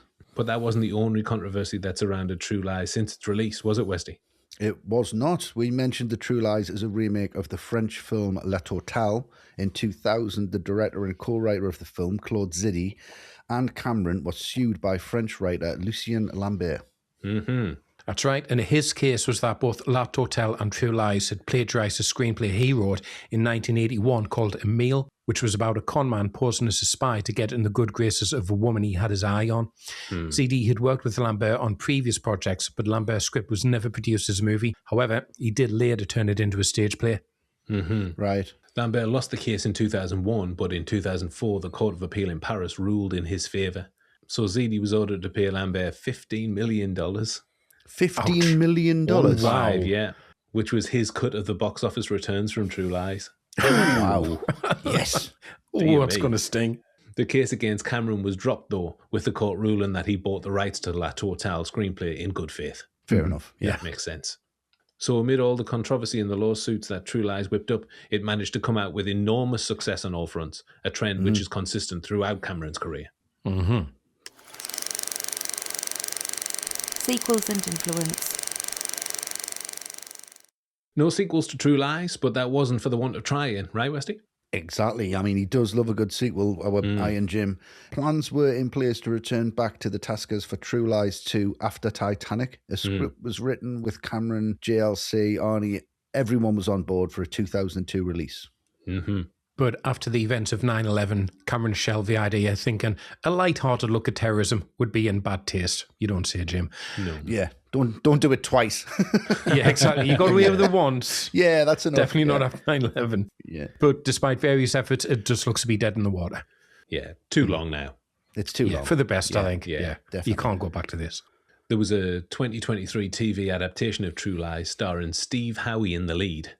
No, Right. Not the former Newcastle United defender Steve Howie, unfortunately. Right. That'd have been a sight worth seeing. Yeah. It got middling reviews, was canned after the first season, despite Tom Arnold showing up in a small role, as well as Beverly D'Angelo, Keith David, and Matthew Lillard popping up as well. Oh, really? Decent cast. Missed me, this one. I didn't even know that was Not that long ago. So no sequels, and in the year since its release, where have we seen True Lies' influence, where we think its legacy is? I think there's a few things at play here. It's the end of Cameron as we knew him, or as we would like to know him. After this, he gets completely overwhelmed by 2 huge projects. The first is Titanic and everything that happens as a result, including making a number of documentaries about shipwrecks and oceanic life. He became obsessed. Yeah, he did. And then he moved on to Avatar, and that made that his life work in the 21st century. Yeah. As I mentioned earlier, I think it's the last great Schwarzenegger film, and it came out in 94. The last Bond was in 89. GoldenEye wouldn't be out for another year, and I really think this was influential in shaping what a spy film could look like. I wouldn't be surprised if GoldenEye took a few cues from here. Very probably. It certainly represents the crossover point between practical and CGI effects work in movies. CGI hurtled forward from here, and I think Cameron's just been a torchbearer for cutting-edge movie effects. Pushed the envelope since he started, and he's led the way for other movies to pick up the baton. And I think that's the real influence from me here. It's another step in the advancement of CGI, the effects of which are there to see in modern cinema. And a lot of that is down to James Cameron's progression in the medium. Yeah, I think, again, like you've said, it's all about, the big films and the big influence and the fact that if you spend money, you make money. I think that's what Cameron proved from this. Yeah. Yes, he spent a lot of money at the time, but it made a lot of money back. It made 3 times the amount it cost to make. Huge. And you've mentioned Bond there, and I think it really did have influence on the Bond universe, especially the Brosnan films. I think so, It's literally just, it's word for word, it's beat for beat. It's like, oh, there's a Harrier jump jet, right? Okay. Yeah. There's jumping off a dam where they had Simon, right? Okay, that makes sense. There's all of these little bits that kind of tap into it. And it made Bond, I think, especially the Brosnan Bond, was funny, but he was also kind of flawed in a certain way, which I think this kind of adds on to. Especially these romantic relationships were always seemed to be a little bit darker and a little bit more serious. A lot of them, there was deaths in there, and it was actually taken seriously, I think. And a lot of that comes from the Mission Impossible films. I think the later ones, the stunt work on that, they've just went, well, look at True Lies. Yeah, that's CGI, some of it. Yes, it's green screen. Let's just do that for real. Yeah, it's absolutely fine. The Marvel Cinematic Universe, I think, owes a debt to James Cameron and True Lies, and I agree. The confidence and the arrogance that goes along with it of like, if we spend the money, we're going to make the money. So I think it's given a lot of people confidence to say, yes, this is proof. I'll show you that it works. And he did it first, and everyone else has followed suit. Absolutely, yeah. And big on him as well. I mean, Titanic wouldn't have been made if this hadn't made the money back. That's true. Yeah. What about you, Matt? Yeah, very similar. It is that real outlier in Cameron's filmography now. As we've been saying, probably the last time Arnie hit these heights with his performances or his film choices, I think. And certainly in terms of influence, I mean, you've both mentioned them, it's Bond and it's Mission Impossible. I think the tank escape in GoldenEye, that was the biggest sequence I think you'd ever seen in a Bond film. I don't think that they would have the confidence to do that until someone had seen True Lies go, actually, we can amp this up here a little bit. Yeah. The pre-credit sequence from Tomorrow Never Dies with the Harrier drum set, the kind of arms bazaar, that's very True Lies. And then Mission Impossible, I think the Florida Keys sequence, that really shows up in Mission Impossible 3 with Hoffman's character, where he gets rescued. And I think a bathroom scrap, that gets taken even further in Fallout. Yeah, that's definitely. a real highlight there. Absolutely. So no sequel likely for True Lies, and I think that's probably for the best. It is for the best. It is. Yeah, he's got nothing else to prove on this level. No, he doesn't. It's fine. But the film stands out for its huge budget, its huge set pieces, and its huge special effects, and led the way for the future of movie effects, and Cameron being on the cutting edge of that. Yeah. All the Right Movies ranking. Now it's time for us to summarise and score True Lies out of 10. And we've come a long way. Big journey. It's been ups and downs. And this is a hell of a ride. A blast. Yeah. Loads of outrageous set pieces. A great cast. Arnold's best performance for me, showing strokes of comedy genius sometimes. Yes. It's pure blockbuster cinema. Loads of oohs, ahs, loads of ha-ha-has. It's great. Very nice. It's not weighty material. There's nothing going on too much beyond the surface level, but that's fine. I love a bit of popcorn cinema, and this one really delivers on the thrills and spills. Really does. It is, however, 20 minutes too long. There's some questionable cultural representations. The character of Simon, the departure that the film takes is insane. Yeah. And the only thing that saves it is Paxton with one of his greatest performances. Yes, agreed. I've got a real problem with the writing, specifically the treatment of the character of Helen and the objectification of her. So it's a melting pot. I'm scoring it 7.5 out of 10. Right. Okay. Fair enough. Yes. What about you, Matt? I said at the start, the question is, why did this never stick with me the previous times I tried to watch it? And I think the answer is the film, it rarely feels like James Cameron in terms of the action. If I think James Cameron, I think action, balls to the wall. And that's not really the point for once in this. It is just as much, if not more so, about that relationship and the comedy that he spins off from that. Once I adjusted to that, my expectations, this played a lot better. Now, is it one of the funniest films I've ever seen? No. In the action, for the most part, apart from the Florida Keys sequence, I would say it isn't top tier Cameron either, but it is a lot of fun. And I'll be honest, I went into this kind of dreading it a little bit in case I really didn't get it. Yeah. I got to the end feeling a lot more positive about it, which is great. And it is one I can see watching again in the future, which I didn't think I would say beforehand. Okay, great. But it is overlong, definitely in the middle. There are aspects to it, we've gone through them all, that are so 90s, they are painful to watch. And I think to give this anything close to top marks, it has to be a film that you've lived with since it came out, one that you go back to again and again, where you can overlook the flaws. That's fine. We all have those films. Yes, indeed. I have those films. This obviously isn't one of them for me, so I'm also giving it a 7.5. 7.5, Right. consistency is key. Okay. How do you feel about that, Westy? Your score and summary? Yeah, I mean, I do love this film. It hit me just at the right moment, and I can't help but feel that excited kid every time that, True Lies comes on and that score comes on that I'd forgotten about. And I love that about the film, actually, because there's so much in it, you forget how good it is. Yes. And you forget how engaging it is and how entertaining it is and how much fun it is. Really solid performances all the way through. The only problem I've got with it is that the performances are sometimes defending the writing as opposed to everything going hand in hand. And it makes it accessible and humanizes it. Jamie Lee Curtis not being in this film, it doesn't make 300 million. I'm sorry. No, I agree. It does not. It does not work. And Titanic doesn't get made, and he doesn't make Avatar, and he owes his career to Jamie Lee Curtis pulling this off, I think. And same with Schwarzenegger, just that level and that tone that he brings to it. There's a lot that comes from this film, and I think it is a blueprint, but I think it's one that people like to ignore and like to put back. They like to take influence from it, but don't quote it because it's not one of them films of that high regard from a cinematic point of view, from like a cinema history. You've got to put True Lies in there as an important film. It is, but I think it got away with it. I think it got away with a lot of things, and it was very lucky. And I think that's one of the main reasons we haven't got a sequel. And I think that's one of the main reasons that Cameron went to do Titanic. He got away with it. He knows he got away with it. It's tons of fun in Act 1. It is. It's an incredible feat in Act 3. Act 2 does drag, and it really pulls the film down. I'm not going to give it a 7.5 because I still absolutely love being that kid, that 13-year-old kid. It has got its flaws. Yes, it's not perfect, but he got away with it. So it's an 8 out of 10 for me. 8. Yeah, a solid score, a fair score, I think. Yeah, very definitely. Our fourth and final score for True Lies comes from our Patreon community. It's been hotly debated, and here are some comments before I reveal the final score. From Mark Webb, he says, Arnie, having a whale of a time, JLC bringing her A game, Tom Arnold, career high point, Bill Paxton, retrospective best supporting actor Oscar, please. No, really. Crimson Jihad, bit on the nose, but I can forgive it. A 10. Crimson Absolute Jihad. classic. Arnie and Apex I Am Jin before the giant blue smurfs of mediocrity got to him. Fair enough. Cast who clearly loved it in every single minute of it. Did I say 10? It's a 10. Wow. All right. Wow. Okay. Wow. That is a barrage. I mean, that's True Lies in a paragraph. There, Mark. In a review. Review Lies.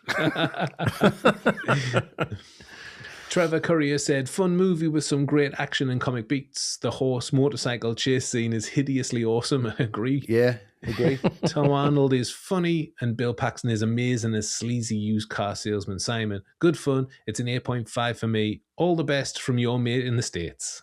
Isn't that nice? Thank you, Trevor. Yeah. Oh, okay. Thanks, Trev. And finally, a review from the magnificently named Charlie Watts. Hello, Charlie. Hello, Charlie. Charlie says, Arnie gets his James Bond moment, superb set pieces, great one-liners, and for me, the best performance of Arnold's career. There's a theme here. Unfortunately, he never reached anywhere near this level again. 9. Okay. Right. Is that German or was it 9? It's Austrian. Austrian, yeah. So there's a Patreon temperature check on True Lies. What do you think it averaged out of 10, fellas? I have no I'm idea. going to say about an 8, I think. I think they'll appreciate it. It's that kind of group, isn't it? I'll go 8.5. They might nudge it up a bit. No, Westy, you've got it. It was an 8. Respectable. Nice. Yeah. Cool. There we go. Yeah. Unsurprising. It's not perfect. It's not without its faults, but it's still a hell of a ride. It is, yeah. So that means combined True Lies scores 31 out of 40. A decent score, representative of the film, I think. Yeah, Yes. I think so. Yep, Definitely.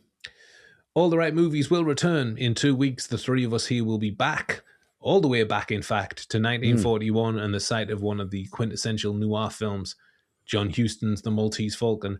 That will be red hot. Yeah. Red hot. Red hot. Mm-hmm. No dip in Act 2 there. Absolutely definitely not. Lean storytelling. Yeah, no dip whatsoever. No. Before that, though, our studio heads and directors, chair patrons, can hear us talking about Shane Black's Kiss Kiss Bang Bang and The Nice Guys on our exclusive double feature show.